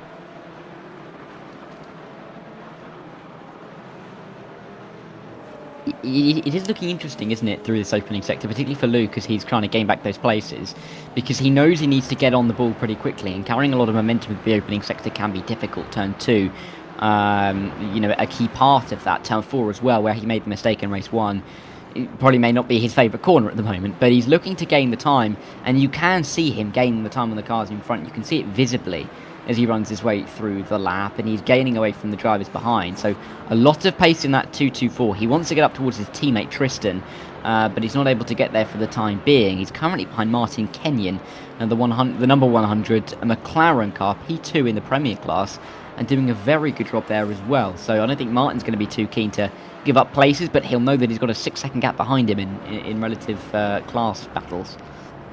Yeah, speaking of which, let's ride on with Mr. Brandy, and for the first time, I think I'm going to cut over to our driver cam so we can just see how he's getting on. Currently still leading in his division, which is very positive for him. Leading the championship, he won the first race, and he's currently leading quite comfortably the second race. He's got 3 drivers in behind him. We see there Francois focusing as he heads through the final few corners. However, we do seem to have just lost the connection to him once again. Maybe that'll come back. We'll give it a few seconds and see if it does come back, but if not, then we can cut away. So Francois crosses the line, and he's got, like I said, he's got 3 cars between he and his nearest rival. He's got Donnelly and Bostock of the Premier class in behind, and then Jeremy Litas of the Elite class in behind, before we find John Ludbrook. So Ludbrook in P2 currently, but 3.5 seconds away from the race lead at the moment, as that lovely chrome and green livery heads around the first corner and down the hill in toward turns 2 and 3. No mistakes so far from Francois. So far, really, in his championship, he hasn't really suffered too many mistakes. Still leading at the front, as we say. One question I have about the Evo is that Rob Pickle, currently in P3, I didn't really pick it up at the time, but Rob Pickle's been in the Premier class, so is that just a little glitch on the timing tower, or was he changed class? Do we know? That's a very good question. I received a CSV the other day, and I haven't changed that. I can certainly check in the championship. I know in GT3 we shifted around a couple of the guys in the standings, but I believe this is what it would have been from what James sent me. So maybe we can check the championship order and see if he has been moved. But yeah, as it stands, he's definitely down there in the Evo class. Hang on. Hang on. So he's in the Premier standings. We'll have to get to the bottom of that at some point. He's in the Premier standings, though. That might just be a slight mistake James had on handing it over. But either way, Rob Pickle doing a good job overall. It's going to be interesting for sure, just to see how some of these drivers can really push on from this point. We're approaching, 30 minutes to go, a third of the way through the race. And there are drivers that have been gaining a couple of spots, but some drivers who've been a little bit more decidedly consistent and conservative with how they're driving the car. You can also see by the fact that we have the split classes there that we have big gaps between the drivers in the middles of the classes. So Evo, you can see only Rob Pickle and Steve Rubino are right up close together. Hussein Zaragoza and Josh Ostick are the only 2 up close in the Premier class. But when you split them out overall, you can see how close they are. There's just a lot of these battles. There you go, you can see it on the side of your screen, how momentarily how they are all quite close, but all in different classes. There's cars in between some of the what you would call the points battles at the moment. So drivers set in their systems for now, but that could all come on in the next 5-10 minutes or so. It certainly could. I just tried to switch Rob in the CSV, but it hasn't updated in the timing sheet, so we'll definitely have that resolved by this time next week. There's been an issue down there for Ashley. Let's just jump back and see what's happened to him. This looks like it's heading into turn 4, I think. Maybe just lost it on entry, has he? Maybe oversteered? No. Yes, he has. Just on the exit of turn 4, slap bang into the barrier, and that is not the kind of damage that you want to see when you've got another half an hour of racing in front of you. Not at all. You can't really afford these big errors at all, especially in a longer race like this where you've got no restart if you like between race 2 and 3 to help you. That's Tristan Denobreger. That's not Tristan Denobreger. That's his teammate Lulu Chasey diving out of the slipstream on the back of Martin Kenyon. Nothing doing there for the South African driver, but he's still plugging away, isn't he? He's picking little holes in the defence of the P2 man in Premier Class at the moment. We go back to Jay Cooley, a man in a car that I have to say has been one of my favourites in terms of the liveries in the opening 3 rounds of the season. Yeah, I must say I'm a big fan of some of these bright liveries that we have. The one of Jeremy Orleman's that we see, and Ashley's there as well, kind of an anime-inspired looking livery. And you're right, that kind of the golden green of Jay Coley, also very fitting for the Cognizant style Aston Martin, which I am a big fan of myself. And of course, as we said earlier, the chrome liveries developed by Mr. Hoyland for the DXT lot are also looking very nice too. We'll pick them out actually, because I'm sure some of these guys will have their opinions on who comes out with the best livery toward the end of the season. Something that we've done quite often throughout ESR's history over the last couple of years. And so maybe we can start getting our favourites. And not to be biased, but it's always nice when you've got a nice livery to show on screen. Yeah, and it's nice when you have when you can have a little bit of competition in terms of the art department for some of these guys, because they do such great work over the short off season that we have to make some great liveries, and it is nice to see them in all their glory as well. So really good work. I seem to remember from when I used to do the GT3 Championship, there was that caramel bar livery. I know the name has been reminded to me, but I can't remember who it was. But I loved that so much. Oh God, I should know this actually. Was it Gareth or Graham? Gareth Newton, right? Well, I think, yeah, I think so. But yeah, that was a great livery, and it is great to see some of the drivers have a little bit of a, they can kind of express themselves a bit more in their liveries, especially when they're privateers.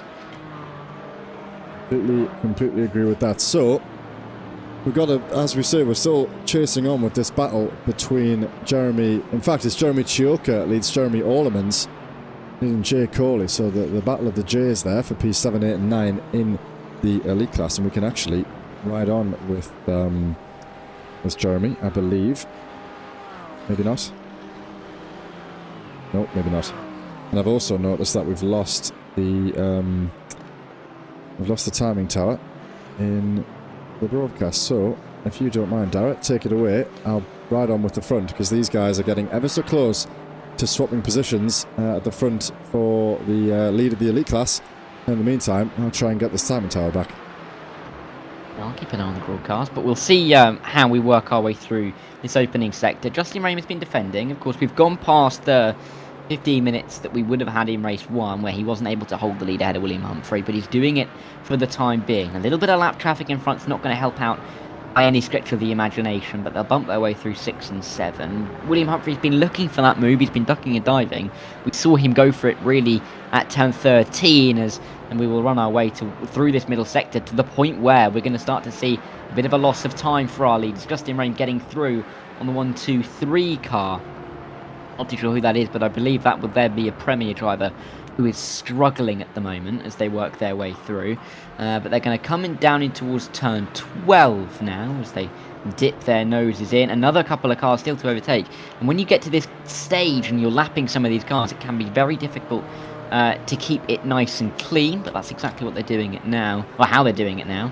And Raymond Humphrey will continue onwards through the final corner, but looking good at the moment for Justin Rame to try and hold on to this position. And we've got William Humphrey looking for it, but they've got that gap back to Tristan Denobreger. 50.9 for Justin Rame, 51.1 for William Humphrey, 51.5 for Tristan. So you see them gapping out a bit. 51.1 as well there for Mike Murphy leaving the Premier class, and that's a very good lap time for the time being. Absolutely right, and you've timed that to perfection as well, just as I've come up with a plan B to get the timing tower back in position. So we are back and we are good to go. That's what happens when you try to fix one thing, another thing breaks. So maybe I should learn. Just leave it how it is. Don't try and put Rob Pickle in the Premier class. Just leave him. We'll do it next week. So, as we said there, it looks like Will's actually dropped off the back as you've been talking them through. So he was a little bit closer, just ever so slightly dropped off, but he's still well within a chance of making that move. And in fact, it might do him some good. Might save him some tyre and save him some downforce if he just drops off the back. And in fact, is that him losing a position? Or is that a blue flag? No, it's a blue flag. You just had a little bit of a sketchy moment there, did Will. Maybe putting 2 wheels sideways there. But he's kept it in, facing in the right direction. And he can now set on again to try and keep up with Justin Ram, which he's doing quite well as we cross over nearly 20 minutes in to the 45-minute race. Not quite halfway there yet, but we soon will be, and soon we'll actually start to see these guys barreling into the pit lane. It'll be interesting to see who blinks first out of these two, and will one try and undercut the other. That's something we haven't really thought about much yet, have we? So this could be an interesting little running team. Of course, we're not really going to get that in any other or the shorter races, at least. Going to be more of a feature of these longer events. But this could be quite an interesting running theme in these races, where the strategy could become really quite critical for some of these races. But hopefully it doesn't become detrimental. But it is definitely a strategy choice that drivers are going to have to be aware of. But again, we can see how close they get towards turn 1. William Humphrey looking for this move at the opening corner. He's going to the inside. Has he got enough? He's braking late. He's looking to get the run. I think he's going to try and go all the way down the inside. You know, will he have the exit? Justin Rame should have a better run out of the opening corner, and he will. And have the inside for turn 2. But William Humphrey all over the rear of the 297 and looking for the lead once again. Yeah, he made a real good opportunity of it there, but couldn't quite hang on to it. And we'll ride on now with the leader to see, is he going to be able to close up? That's really, as we said at the start, the best opportunity to make a move is to get the run out of turn 14 and try and go down the inside at turn 1. You're definitely not going to make it work there at turn 4, Will, so hold your horses. Maybe around the outside at 5, but that won't do the tyres any good. And a little bit of understeer from Justin just allows Will to think about the inside line, but again, when you reach turn 6 all the way through to turn 11, you're not really going to get a clean opportunity to make an overtake unless the guy in front makes a mistake. Maybe Will's going to have to wait until turn 12 or perhaps turn 1 again before he can think about it. But again, as we said, they're going to be running out of fuel eventually, and we could see one of these guys blinking within the next few laps. Yeah, and I don't think, like I said, they're not going to really have much of an option, are they, in terms of the strategy? So I think it's going to be quite a thin window of when they can come in, which could be critical, because it means that there isn't too much room for overcut and undercut, and that might mean that we see quite a lot of cars in at the same time, which could lead to a busy pit lane. Okay, I'm going to have to just do a little bit of playing around here to get this result.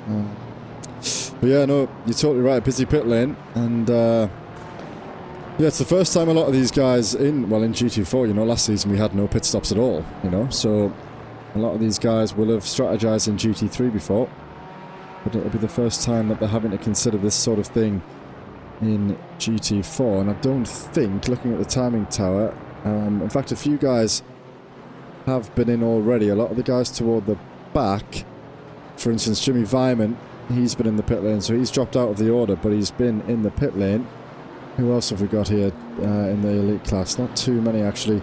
Radloff has been in, and Vyman, the only 2 guys in the elite class who've had their pit stop already. All in all, it's probably about a good 10 drivers have come in to serve their manager pit stop. Nevea and Fellows, some guys that will be challenging toward the front of the Evo class, they've had that all said and done. And now we ride with Rob Mackay. I was going to cut to the driver cams, but there seems to be a bit of a conflict with the timing tower, so the driver cams are out the window, unfortunately, for this week, until we figure out what's gone on there. But again, lovely looking livery, this time purple. Francois Green and Rob with that purple and chrome livery, and Rob currently down there in P10 in the Premier Division, and quite a way behind, actually, 14 seconds off the next place. So Rob just running at the moment, hoping that something will change, and he is yet to pit as well, so that time is genuine, and that gap into Henry Coulin in the top 9 is probably going to be a little bit too much to ask for Rob to overcome before we reach the checkered flag. Yeah, and interesting to think about the pit stops as well, in that we are just approaching half distance. Of course, 45-minute race, I think 22.5 minutes is about halfway, or it's exactly halfway. So drivers that are pitted now are going to have to do a longer stint than they had in the first stint, and that might then lead to them struggling towards the end. We might see a couple run it very close on the fuel number. For drivers that are still staying out and are yet to come in, I don't think we should have any worry about them getting to the end unless they miscalculate putting in fuel, because they've done more than half the race on one tank. They should therefore be easily able to do the rest of the race on another tank of fuel. But then that leads to how much time you spend pumping fuel into the car. Can there be any little gains on pit road with fuel that you've saved? You'd think that William Humphrey will have saved a lot more fuel than Justin Rain despite trying to get through, because he can just lift a little bit more in the slipstream, so we might see a benefit for the Mercedes driver just by sitting in second place. So that's definitely something to watch as we're on our way through.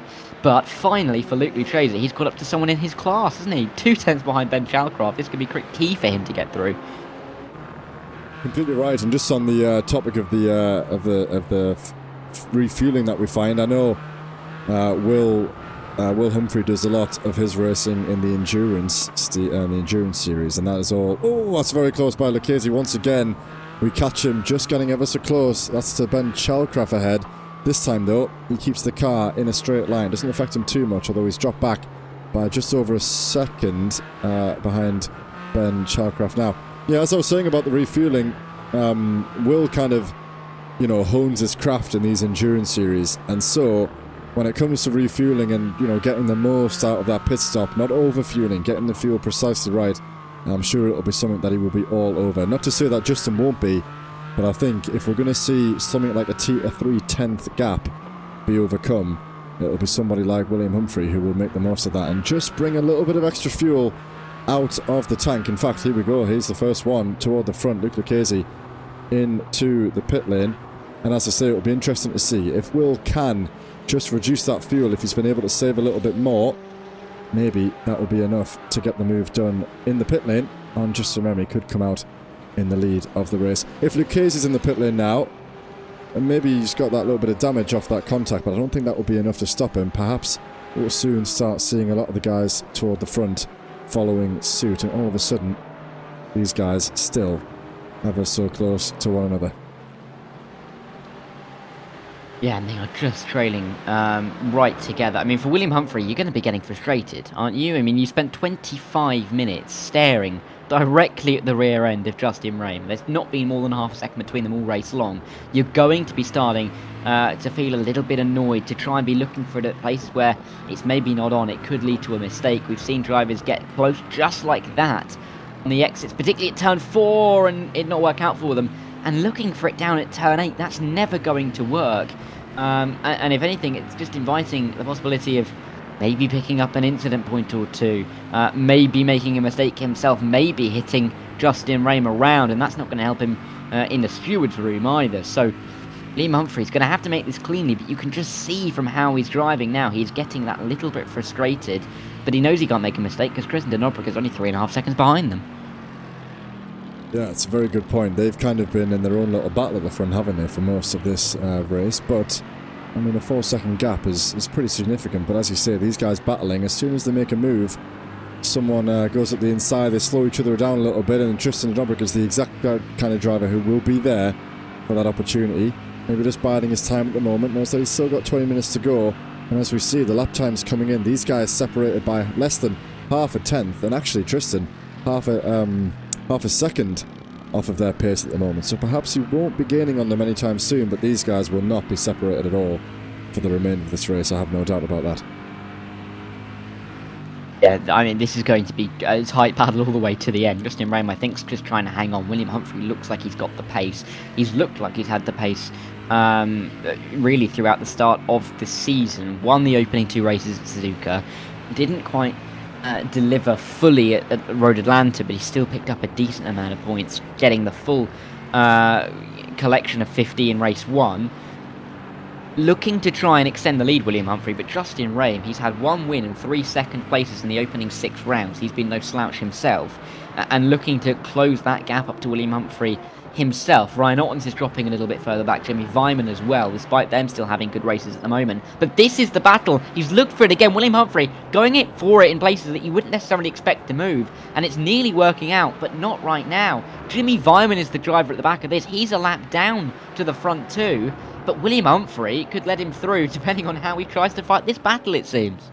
Yeah, it must have been a little wobble for Justin because he was offset in a place, as you say, where you wouldn't normally find yourself with an overtaking opportunity. So Will either got himself a great run or Justin would have had a little bit of a wobble, and he did put himself along the inside. I believe it was going through turn 8, but obviously it's such a high-speed corner. By the time you reach turn 9, if you're on the what will then become the inside line, it becomes very difficult for anybody to even begin to think about hanging it around the outside. Something that Will had to sensibly back out of. They stay out the pit lane for another lap. It may not be next lap, but it's another lap gone. And it's another lap for these guys to continue the battle. Let's see, is Will going to be any close? No, he's not. Close enough to make a move. Definitely not.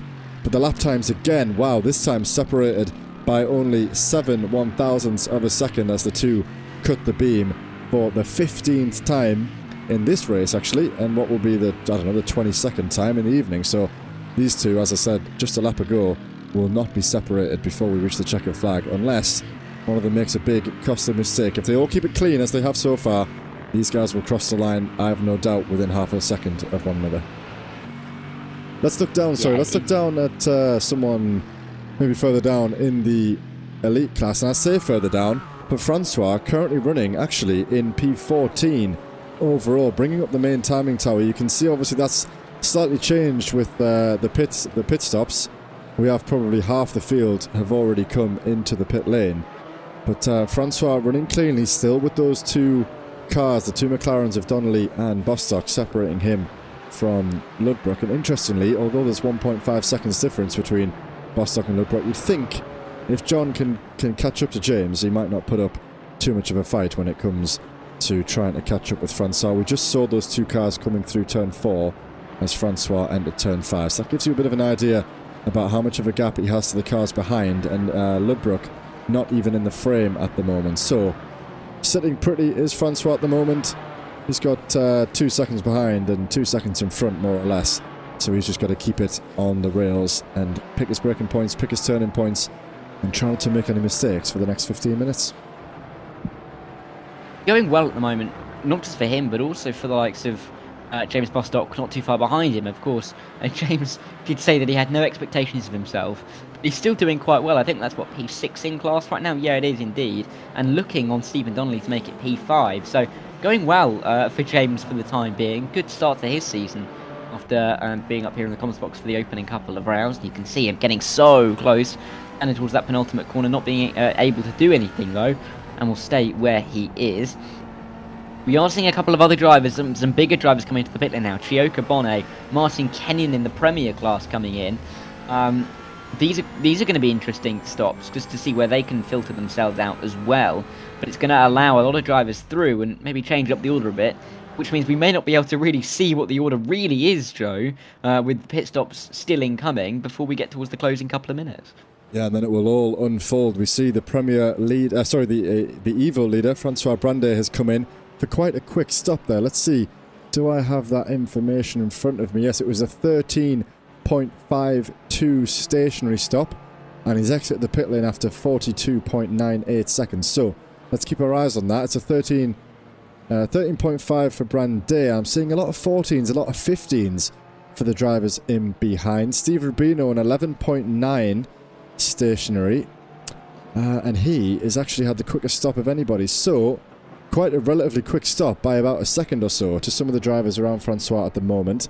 And again, let's keep our eyes on the likes of Rem and Humphrey toward the front as they come in to see the difference of their stationary times. And as we said, if that's going to end up being just 3/10 to Humphrey, that could be enough to see him inherit the lead through the pit lane.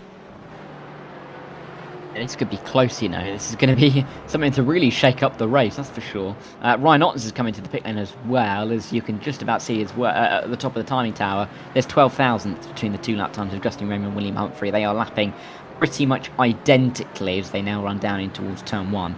But time is ticking away, and pretty quickly as well for drivers to come into the pit lane, get their stops sorted out, but drivers clearly able to go longer, and if you can, why won't you? Especially if you've got a bit of clean air. You don't want to put yourself into some traffic, because you never really know where you're going to be able to filter yourself out. Ryan Ottens, though, hoping to come out of the pit lane soon, as Jeremy Litas will go through. James Peace will as well. Peace having a difficult start to the season. He's looking for a good result. But these final 12 minutes look like they could be frantic, especially when we know that drivers are going to have to make their pit stops at some point. This could be quite, interesting. We don't necessarily know how it's going to go at this point. There is Mr. Ottens exiting the pit lane ahead of his fellow South African Luke Lucchese, who is stuck in behind James Peace at the moment. It was a 14.6 stationary for Ryan Ottens. So again, a little bit slower than some of the guys, but relatively everyone will be around 13 to 15 seconds stationary. So again, we'll keep an eye on that as the leaders head in, the likes of Rem, Humphrey and Denobriga, to see if they can make up some time. But yeah, Lucchese currently stuck behind James Peace, and Luke currently lapping about half a second quicker even in behind him, and it's a slight mistake there, I think, from James, as Lucchese looks to go around the outside, and I think he's going to get it done actually. Has he got that move done? Yes, he has. He's clear and round the outside. So James got himself up on the curb at the exit of turn 4, and that just offset his entry into 5 ever so slightly, and Luke said thank you very much, and he made that opportunity count. A lovely move around the outside of that stricken Porsche, and he gets himself now up into P8 in class and P13 overall as things stand, with Murphy, Sarika Desler, Shalustra and Bostock ahead of him, and John Ludbrook in fact as well in the Evo class. But those 4 drivers in the Premier class currently ahead of Lucchese in the Elite. And we've got, I think, is that Francois, who's, yes, he's got some company around his outside. That's James Howarth, his teammate actually, and Rob Mackay in behind. So 3 DXT drivers sharing the same few corners. In fact, that's Howarth ahead in the BMW, and he's got the Premier driver of Rob Mackay in behind. So Rob does let him go momentarily, got in front, but drops him behind to allow Francois to continue. And now all of those drivers in the Premier class that I just listed,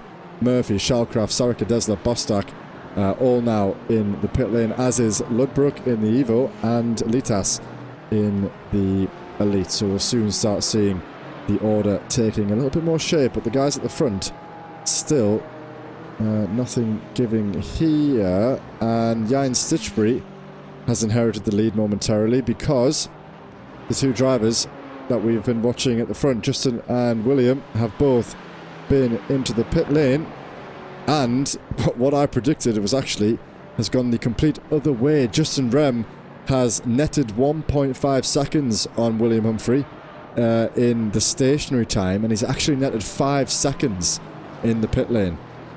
And as you can see, William is now 1.5 seconds behind Humphrey, so I'm not sure what's gone on there between Humphrey and Rem, but that is a nice, comfortable margin now for Rem, just to try and see out the final 10 minutes of this feature. Yeah, and for Justin now, this is going to be a lot more of a cruise than I think he may have been expecting. William Humphrey's got a lot of work to do, and nearly running it off the circuit there won't have helped at all. Tristan Denobrick has got a little bit closer. You can see him in the background of the shot. There is a car between them on the circuit, though, as you can see. Tristan trying to get through. Who is that? Is that the 116? I think it was. And they're going to be planting themselves in the way. I think that's actually Bashlistra, isn't it? Yes, it is. Who's coming into the pit lane, and that'll mean that he will get out of the way for Tristan Denobrick to work his way through the final corner. But for William Humphrey, he's going to be trying his absolute best to gain as much time as he can to the back of William Humphrey. For William Humphrey to get back to Justin Rame, but Tristan's going to be able to pick off any kind of advantage that Humphrey can give him by pushing maybe just a little bit too hard. This is the battle, though.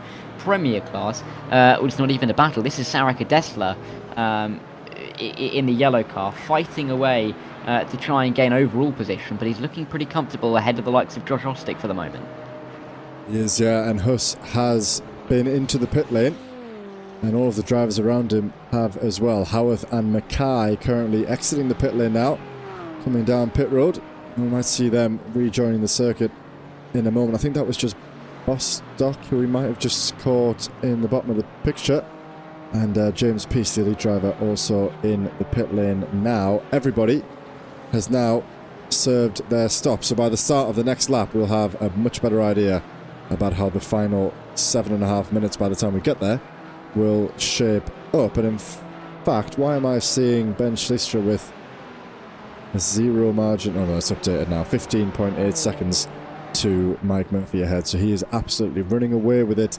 Currently P6 on track, P1 overall for Mr. Mike Murphy, and it's nearly a 16-second gap to his nearest rival in the Premier Division. Not too many gaps actually, not too many close battles, should I say. Many gaps up and down the grid. We've got Rob Mackay, who's just perhaps let his, no he hasn't, I was going to say perhaps let the other DXT driver through there, but it looks as though he was still battling, but that's Donnelly who's got past Mackay as they exited turn 3 and now up and over the crest at 4. But aside from that, we've only got a handful of drivers within a second, so we'll focus on those guys as the battles continue, but hopefully things close up by the time we enter the final 5 minutes. Yeah, but you wouldn't put it past these guys for keeping it nice and close, would you? Especially at some of the pace that they are going, and especially with some of the battles that we are seeing. Rob Mackay on Stephen Donnelly, the battle we're looking at now, is something that could... Yes. I think should be good in a moment. I'm surprised it went this well, to be honest, after what we had at the start. It was pretty bad at the start, and then it seemed to be okay. Right, we're back. Okay, all good. Okay, so a momentary issue there for OBS. A little crash, but we're all back, and we missed nothing really. We left with Francois, and we've rejoined with Francois. Danny Weir's had a bit of a drama. He's crashed out, and he's probably dropped down some positions. But I don't want to cut away from this at the moment, although there's not too many battles, as we said, going on up and down the grid at the moment. It's Ryan Otton's very close in behind, ahead of Luke Lucchese, which is the battle for P4 in the elite class, and Luke will definitely fancy his chances. And again, he's very close and behind, and he's spun round his fellow South African comrade, I guess you could say. And now Ottens has to try and get himself fixed up and facing in the right way. That's the second or third time we've seen Lucchese carrying a little bit too much speed, and this time it wasn't him who came off worse. It was the driver in front who came off worse. Ryan Ottens does get himself going and slots in between Yain Sitchbury and Jay Corley, and Luke Lucchese just drives off into the distance.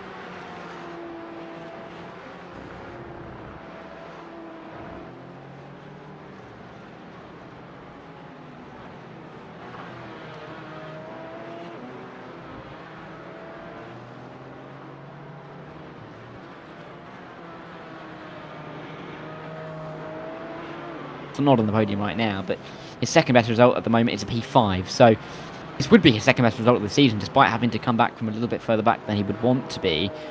It's just been a difficult night. It's been a difficult start to his season, not least for the team, RDSA Esports, with himself and Tristan de Nobrega. Tristan looking to gain ahead of Ben Chalcroft and Jimmy Vyman in this race, which he should do, and go up into P4 overall in the championship. He may even be able to get ahead of Ryan Ottens as well, but for Luke Lucchese, he's just struggled in the opening few rounds, looking to come back better at Magny Core next week, but yeah, a little bit further back from where he'd want to be. He's going to be well over 100 points off the championship lead at the end of this race.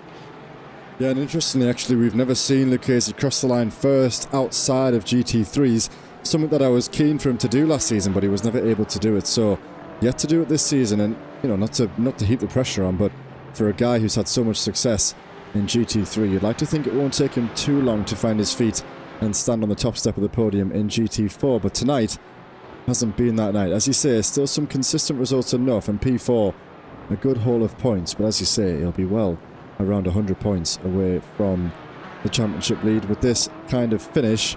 And now already we're toward the end. I'm not sure if this is going to be the white flag. We'll ride on with Justin just in case it is, but we may see the white flag this time around. I think it's when the leader crosses the line, when there's time still to go, it will go to the white flag.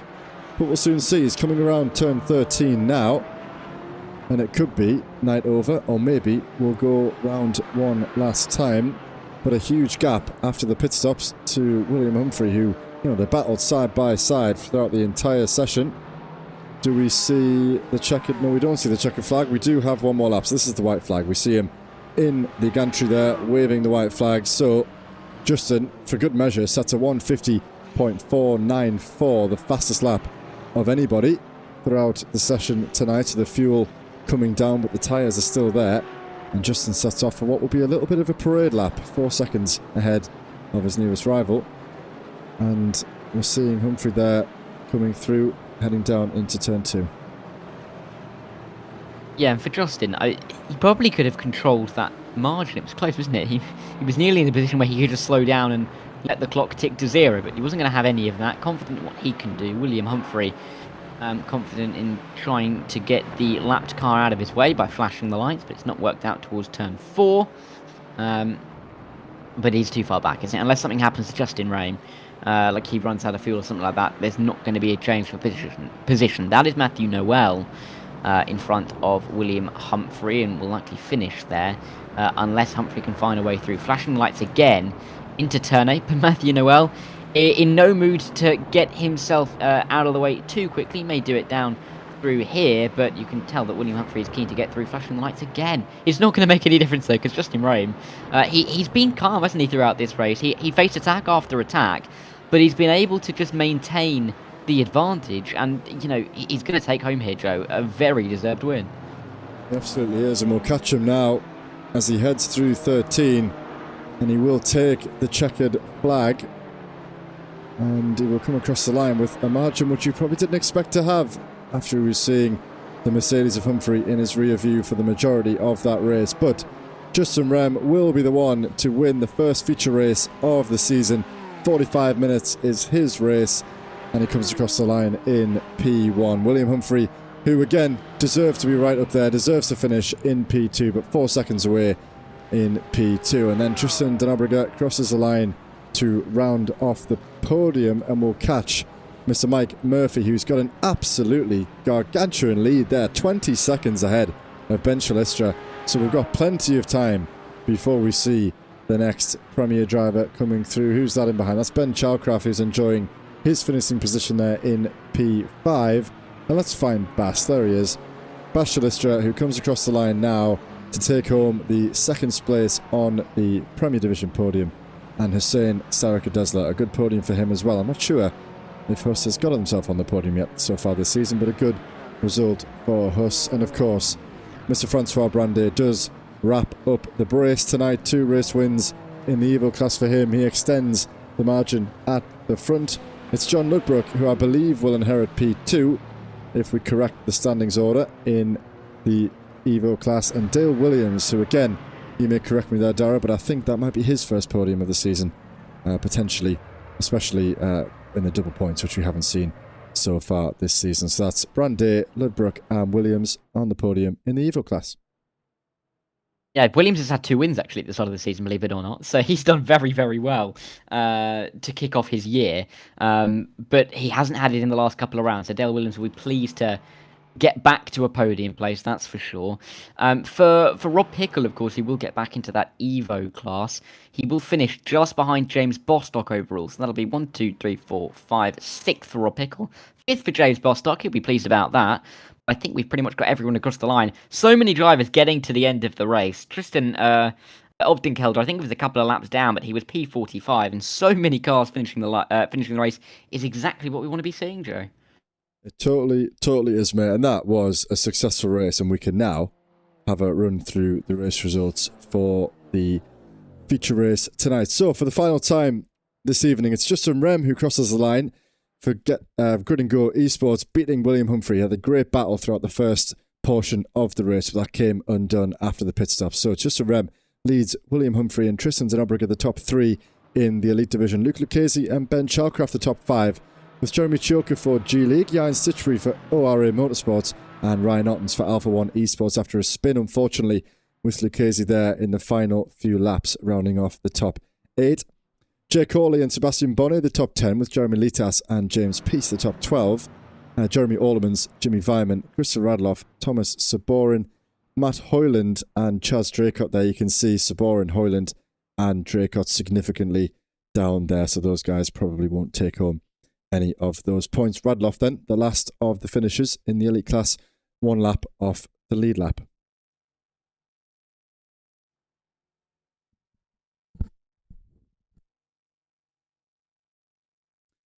And then we'll move forward on to the Premier results. Mike Murphy, as we alluded to, a huge gap, 20 seconds down to Bas Chalistra in P2 and Hussein Sarakadesla rounding off the podium in the Premier Division. Josh Ostick and James Bostock the top 5, with Robin Aston and Stephen Donnelly the top 7. And Rob Mackay for GXT Medenta just ahead of Steve Ewing for Flat Cap Racing, and Dennis Collar the top 10. Henry Coulin and Pierre Bourgs for Sim Republic Esports in the top 12. Martin Kenman, Jean-Francois Chiquet for G League, and Matt Stace the top 15. And Rob Smith and Bradley Flanagan down there in P16 and P17. And I'll let you run through the Evo standings. Well, thank you. A final class of the three, but it was won again by Francois Brandet. Great start to the season from him. Goes 2 for 2 tonight. We don't think Rob Pickle will be in the Evo class. You can kind of tell by the fact that his number is 112. So he should be in the Premier class, but that would mean that John Ludbrook would get P2 and Dale Williams will pick up a P3. He'd be those two guys will be very pleased about those, I am sure. We then run further on. It's Steve Rubino, Gareth Newton inside the top 5, Luis Nevea, Andrew Fellows, James Hayworth, Matthew Noel, and Charlie Stoddard in the top 10. You can see those gaps do open up, but those guys all did finish. Danny Weir and Tristan Optenkelder were the other two finishers, with Owen Seward and Ashley Brooks not getting to the line there a long way down. I don't think they're going to be able to pick up their points this evening. No, very unlikely. You're probably right about that one. So then, that wraps up what has been a good hour's worth of racing, and we'll give the guys a moment for anyone who wants to come and have a chat to get involved. And I hope, Dara, can you see? I'm going to just rely on you to give me that information while I set up over here. We can wait for some of those guys to drop in, and we can see it's going to be a little bit painful, actually. Let me go a few laps on so that we don't have to deal with that horrible buffering. And I'll just flick over so I can double check what we have going on over here. Okay, we have quite a few guys in there, so I'll leave it up to you, Dara, who you'd like to bring in first, and we'll crack on with it. Right, I'm going to bring in Justin Rame first. Justin Rame, of course, our winner in the elite class for that last race. Justin, welcome in. Congratulations on the win. Talk us through how much pressure you were under in that race, because for the first half, before the pit stops, first 2/3 really, it looked like William was putting you under a lot of pressure. How did you deal with it?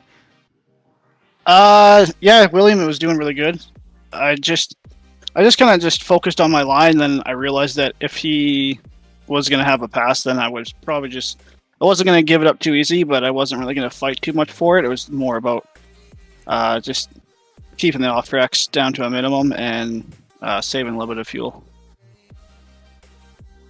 And of course, I mean, 100 points. First driver to pick up 100 points. I mean, that must feel good as well. Good for your championship challenge against William.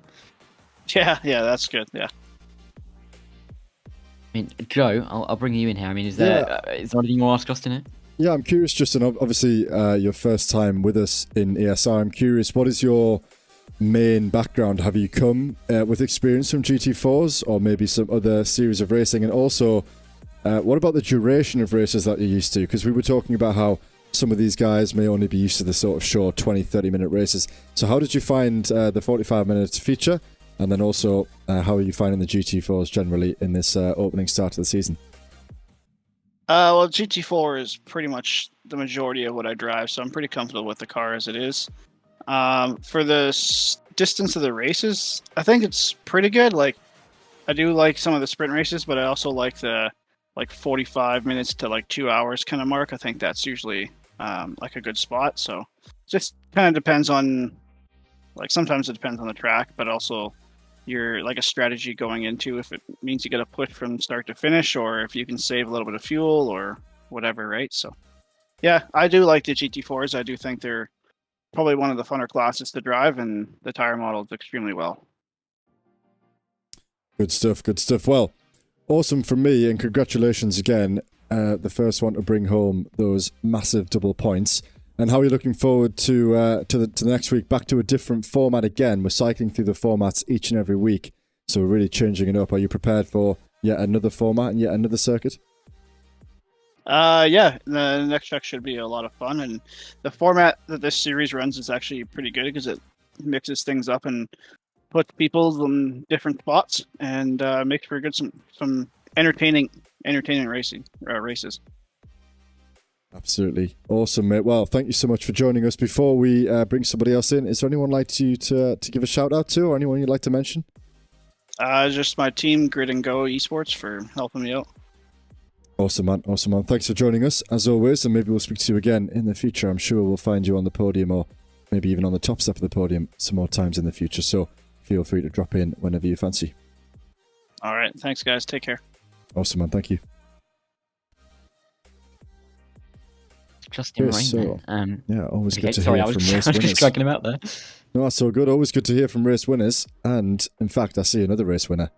down in there, so perhaps we can go ahead and bring in Mr. Brandet and give him a few words. Your third. Here he Yep. is. Sorry, Francois. Sorry, I was in the middle of a sentence. I hope I did not interrupt you guys. No, we were interrupting you. Well done, though. I mean, how are you feeling? 2 wins from 2 again. That championship lead is well over 50 points now. You must be absolutely buzzing. Yeah, I'm feeling very hot and wet at the minute. But yeah, it's a great feeling. Went better than what I thought it would, so perfect. Perfect. Yeah, you can't go wrong with perfect, can you, Francois? If that's Yeah, how I you mean, really I think feel. that's one of the first night for me in ESR where everything goes wrong. Everything goes right. Like I managed to get on pole. I won the first race. Didn't get involved in too many shenanigans. Then, had enough pace to win the second race. I think nothing could have gone better than actually it did tonight. Yeah, we were highlighting a few of your moments now and again, and particularly toward the end of that feature, we noticed that you were coming up to the back of Hussein, and I was thinking, you've got a big gap behind, and there was no need, to push. Let's see. At least when the broadcast resumes, it won't have all this interim time. It'll just cut straight to the start again. Yeah. So let's give it a minute and see if it buffers.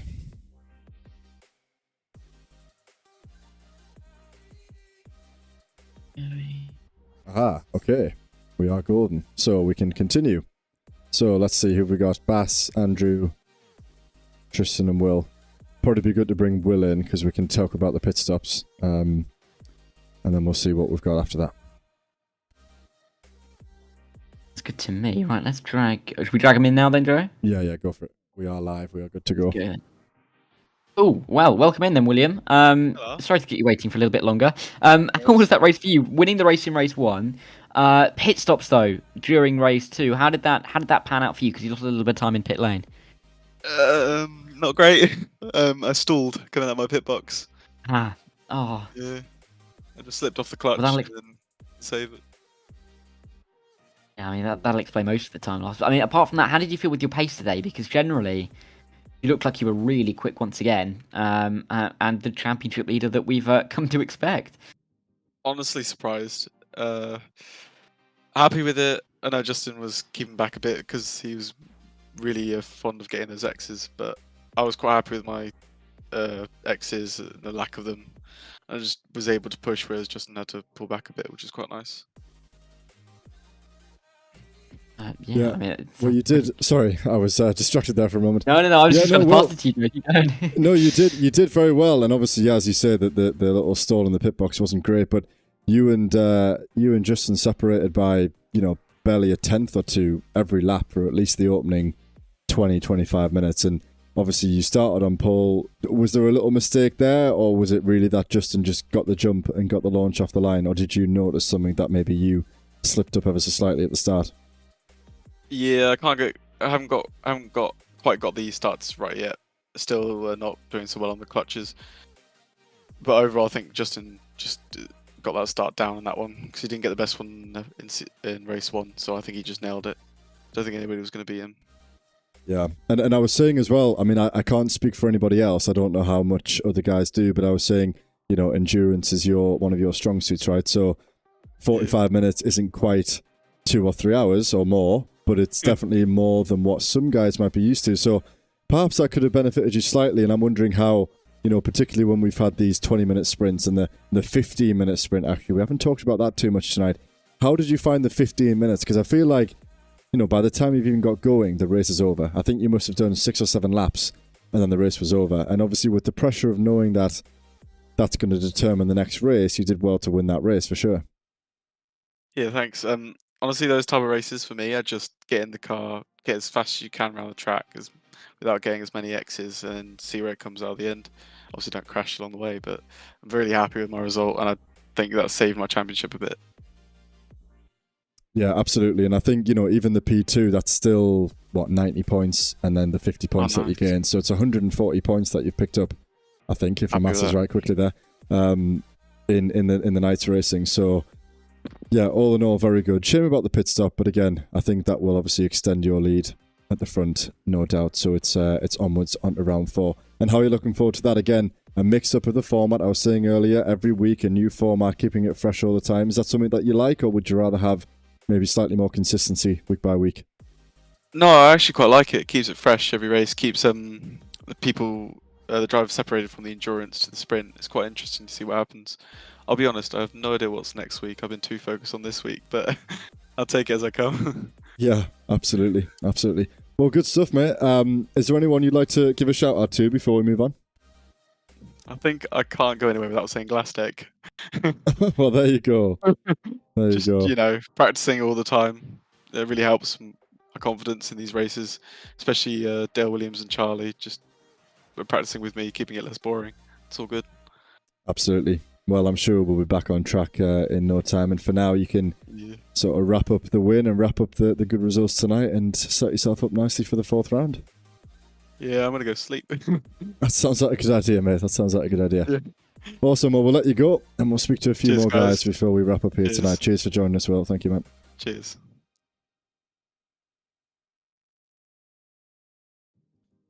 Yeah. Okay, then. So, a couple more to get through.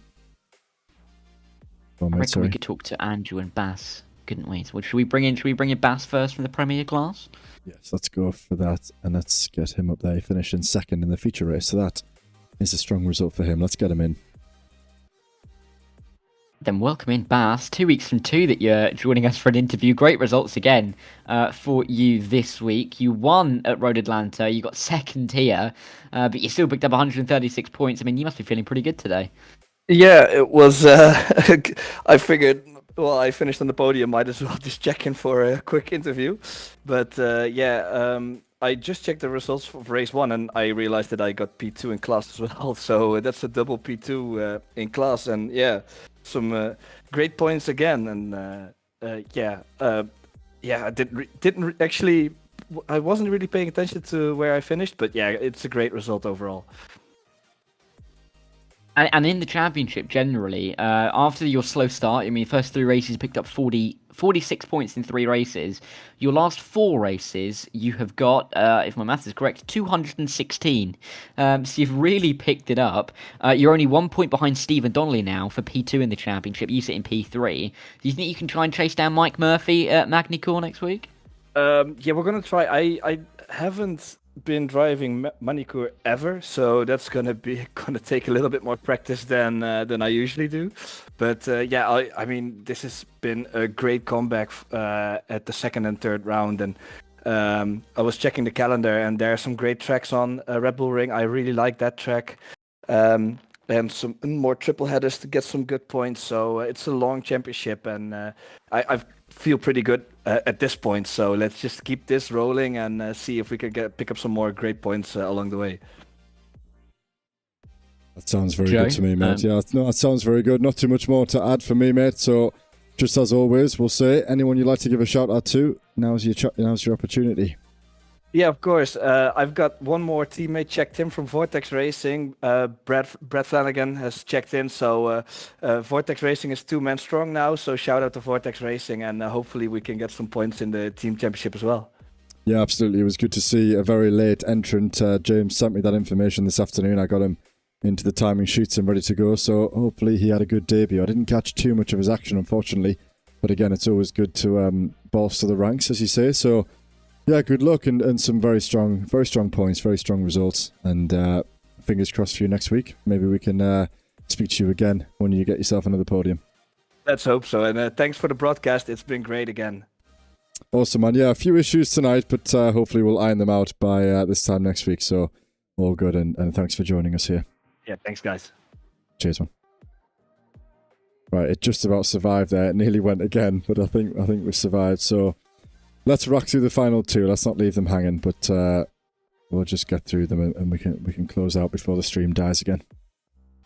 Cool. Right then, we'll bring in Andrew Fellows, our man in the Evo class. Andrew, a little bit more difficult for you this evening. Not necessarily the points you wanted to get. How did you find that longer format of race this evening? The longer format I actually enjoyed. To be fair, it's having that sort of strategy to try and come through the field. So I mean, like, I had the worst start in history. I mapped my buttons to my shifters to take me back to the pits, and which is fine, no problem. But instead of holding my dual clutch, I held that at the start of the race, and it put me straight in the pits. So I actually Wow. started race 2 from the pit lane. I must say, I've never heard anything like that. Is that going to be? Is that something you can fix, or is that something you might have to remove for next week? Well, technically, it wasn't broken, but I Okay, might yeah. just the button that I had it on before because I don't want that happening again. I held the wrong shifters basically, like an idiot. But yeah, I got behind Danny and I think Bradley, and they were just a little bit slower. So I pitted and then come out 10 seconds up the road from him, so that worked, which is the benefit of having a pit stop. Yeah, I was going to say, actually, because you won't have experienced any mandatory pit stops in TCR last season. So did that give you any, not to say that you've never had a pit stop before, but, in the context of league racing, in the context of a longer 45-minute stint, was that something you had in mind? Are you a guy who would like to pit early or run the tank all the way to the end and try and sort of optimize the race time that way? It depends on the situation. So I've done a lot on GT3s, like endurances and stuff, the VRS endurance and that, and I would normally empty the tank, but I'd normally be on pace in front, but if someone's slower, then it just makes sense to pit, because then you can undercut them essentially, just by doing a really good outlap. You'll be in front of them, which worked tonight. Went from the pits to 8th. Happy with that.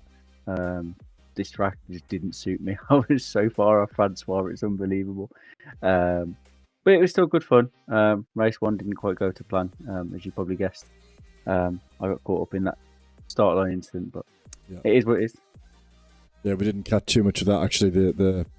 Our system was struggling with all the cars on the grid, so we decided not to go back and view that, but we did see a good 8, maybe 9, 10 cars getting caught up down there at the pit wall. So yeah, if that was if you were one of those, then sad for you. But yeah, not too bad. I think the second race was okay. Yeah, he finished P8, so in a double points race, that's still a good haul of points. Yeah, definitely. It's a long season. There's still 7 races to go, so anything can happen. There's more of these double points races. It could be vice versa, where I get a double win, and Francois and Dale and John that were in top 3 today, they get bottom 3. I'm not saying they will, but they might. It comes and goes. Things Yeah, happen. comes and goes. Exactly, ebbs and flows. We saw that with TCR last season, where I was leading the championship for 3/4 of it, and then I wasn't. So, it happens. We'll just have to keep on plugging away, see what happens. Good stuff, man. Well, thanks for joining us as always, and I'm sure we will speak to you again very shortly, possibly this time next week. So I hope you enjoy the rest of the week and maybe come back in a bit of a stronger position this time next week. Fingers crossed. Thank you very much. Awesome stuff, man. Good to see you. Thank you. Cheers, guys. Okie dokie then. So we'll go ahead and wrap up with Tristan right away and speak to him for what will be the first time in Dara. I'll let you lead the way there. Thank you. Well, we'll welcome in Tristan, Obdenkelder. Welcome in, Tristan. First races of the season for you. Difficult qualifying, kind of put you on the back foot. How did you find your opening start to your season? Actually, in my opinion, it couldn't have been better than this, in my opinion, because I joined in late because I wasn't expecting to actually be able to enter this race. So didn't have much time to prepare. Got 15 positions on the first lap, so I'm kind of happy about that. Wasn't expecting it, of course. But yeah, it was loads of fun, and hopefully up to the next track, and I do better. Yeah, and on that next track, Magny Course next week, is it? Does that make it sound like a track you're looking forward to? Not really, but I gotta work on it. And it's older at the same time because I got a 24-hour coming up soon, at like the end of the year.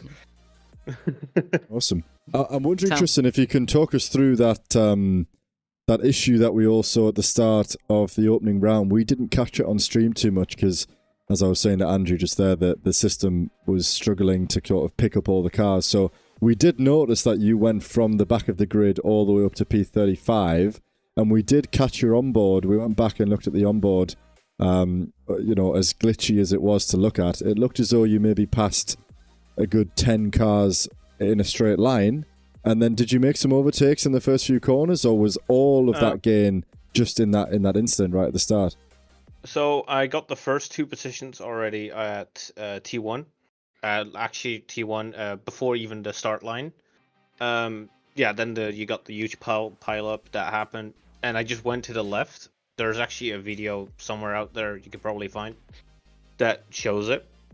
But you can just see the cars all go into one side, and all the cars that actually survived to the left side, trying to gauge where everything happens. And then I got, I think, 2 more places at the T1. So that ended up with 15. Yeah, so 2 off the line, 2 into turn 1, and then what will be 11 in that. God, 11 cars involved in that melee. Maybe some slow cars who maybe weren't affected, but who slowed down or something. But still, at least 8 to 10 cars involved there. It was a God-giving I didn't get hit. yeah. You kind of just got to close your eyes and pray at that point, don't you? Hope nobody comes back across the track. I did, because I was like, all right, let me just go straight. Yeah, exactly. Well, it's good. No, I was just going to say, it's good that you made it. Obviously, a late entrant, as you said. It's good that you got some laps in, and more track time with us is obviously a good chance to learn about some of our drivers and how we go. So, as we said, Magny-Cours next week, a different format. Do you prefer sort of more, I mean, I wouldn't call 45 minutes endurance, but do you prefer the longer stints where you can really bed into the race, or do you like the all-out 15, 20-minute races where it's just a sprint to the line? So I like the 15 minutes, but I do like the endurance as well, because you can just strategize everything. I like to do 24 hours, purely because you can have a team that does calculate everything and just makes it extra fun because you're working as a team. Completely. Yeah, I completely understand that. So I'm in that boat as well. So it's good. I think that will bode well for people, who enjoy that kind of thing. I think that will always bode well for them in league racing as well. Although it's not quite the same as a 24-hour, but, all that strategy that you're talking about and the engineering and working out fuel and lap times and stuff is always going to be beneficial. So, yeah, I'm glad you made it. And before we let you go, is there anyone that you'd like to give a shout out to before we finish? Not really. Just of course, the winners. Congratulations, and I will see you guys the next time. Awesome, man. Brilliant. Well, thank you for joining us, and we'll maybe speak to you in the next few weeks if you choose to join us again. Hopefully. Good stuff, man. Enjoy your evening. Speak soon. Same. Okie dokie then, there we go. So, a little bit of a delayed interview stage with a few technical issues, but Darryl, we've made it through the first proper broadcast, you and I. So, we can go through the closing remarks, and I'll let you give a little piece if you'd like before we do that. Yeah, I mean, we had some great races, didn't we? It's interesting to see how this format has worked. 50 minutes and a 45-minute, not quite as frantic as we saw as the 320 minutes last time. Obviously, as we mentioned, we're going to Magny-Cours next week for the 230 minutes, so a little bit more normal, if you could call it that. 2 equal distance races, and will be one of those weekends where there's the least amount of points available, just the 100 points up for grabs over the evening. Another little stat for you to run with: our 3 championship leaders, William Humphrey, Mike Murphy, and Francois Brand, they have all won 3 of the 7 races. Francois Brandet has a 52-point lead. Mike Murphy has a 55-point lead, but the lead in the elite is only 17. So, interesting championship battles we've got to think about, but I'm looking forward to it because Magny-Cours could throw up something quite interesting, I think.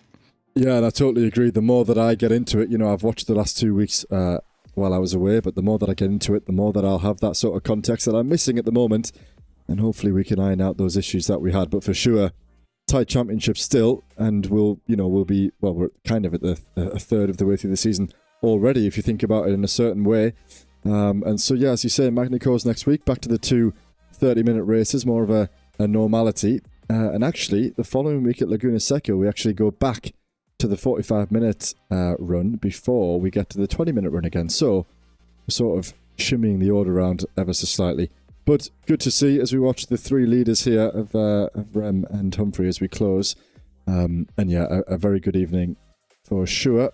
And we'll be looking forward to it coming back next week. So before we close, for anybody who isn't involved with ESR and who would like to be, the information on screen now. We have Mondays and we have Thursdays, GT4 and GT3, all of which start at 7:30 UK time, with the race and qualifying getting underway around 8 p.m. You can find me and Dara here on the Evolution Sim Racing YouTube channel Mondays at 8 p.m. and you can join the Apex Racing TV guys over on their YouTube channel on Thursdays at a similar time. And if you're interested in joining our community, we have 480 members now in the community, so the seats do sell out fast. The QR code there on screen will take you straight to our server. You can join up and you can be added into the community. As we say, friendly, like-minded sim racers. Any issues, any help needed, liveries, guides, setups, etc. We've got it all in the server. So if you're interested, be sure to scan that QR code and get yourself involved. And that is going to be it. So I appreciate everybody for watching, everybody for putting up with those difficulties that we've had throughout the evening tonight.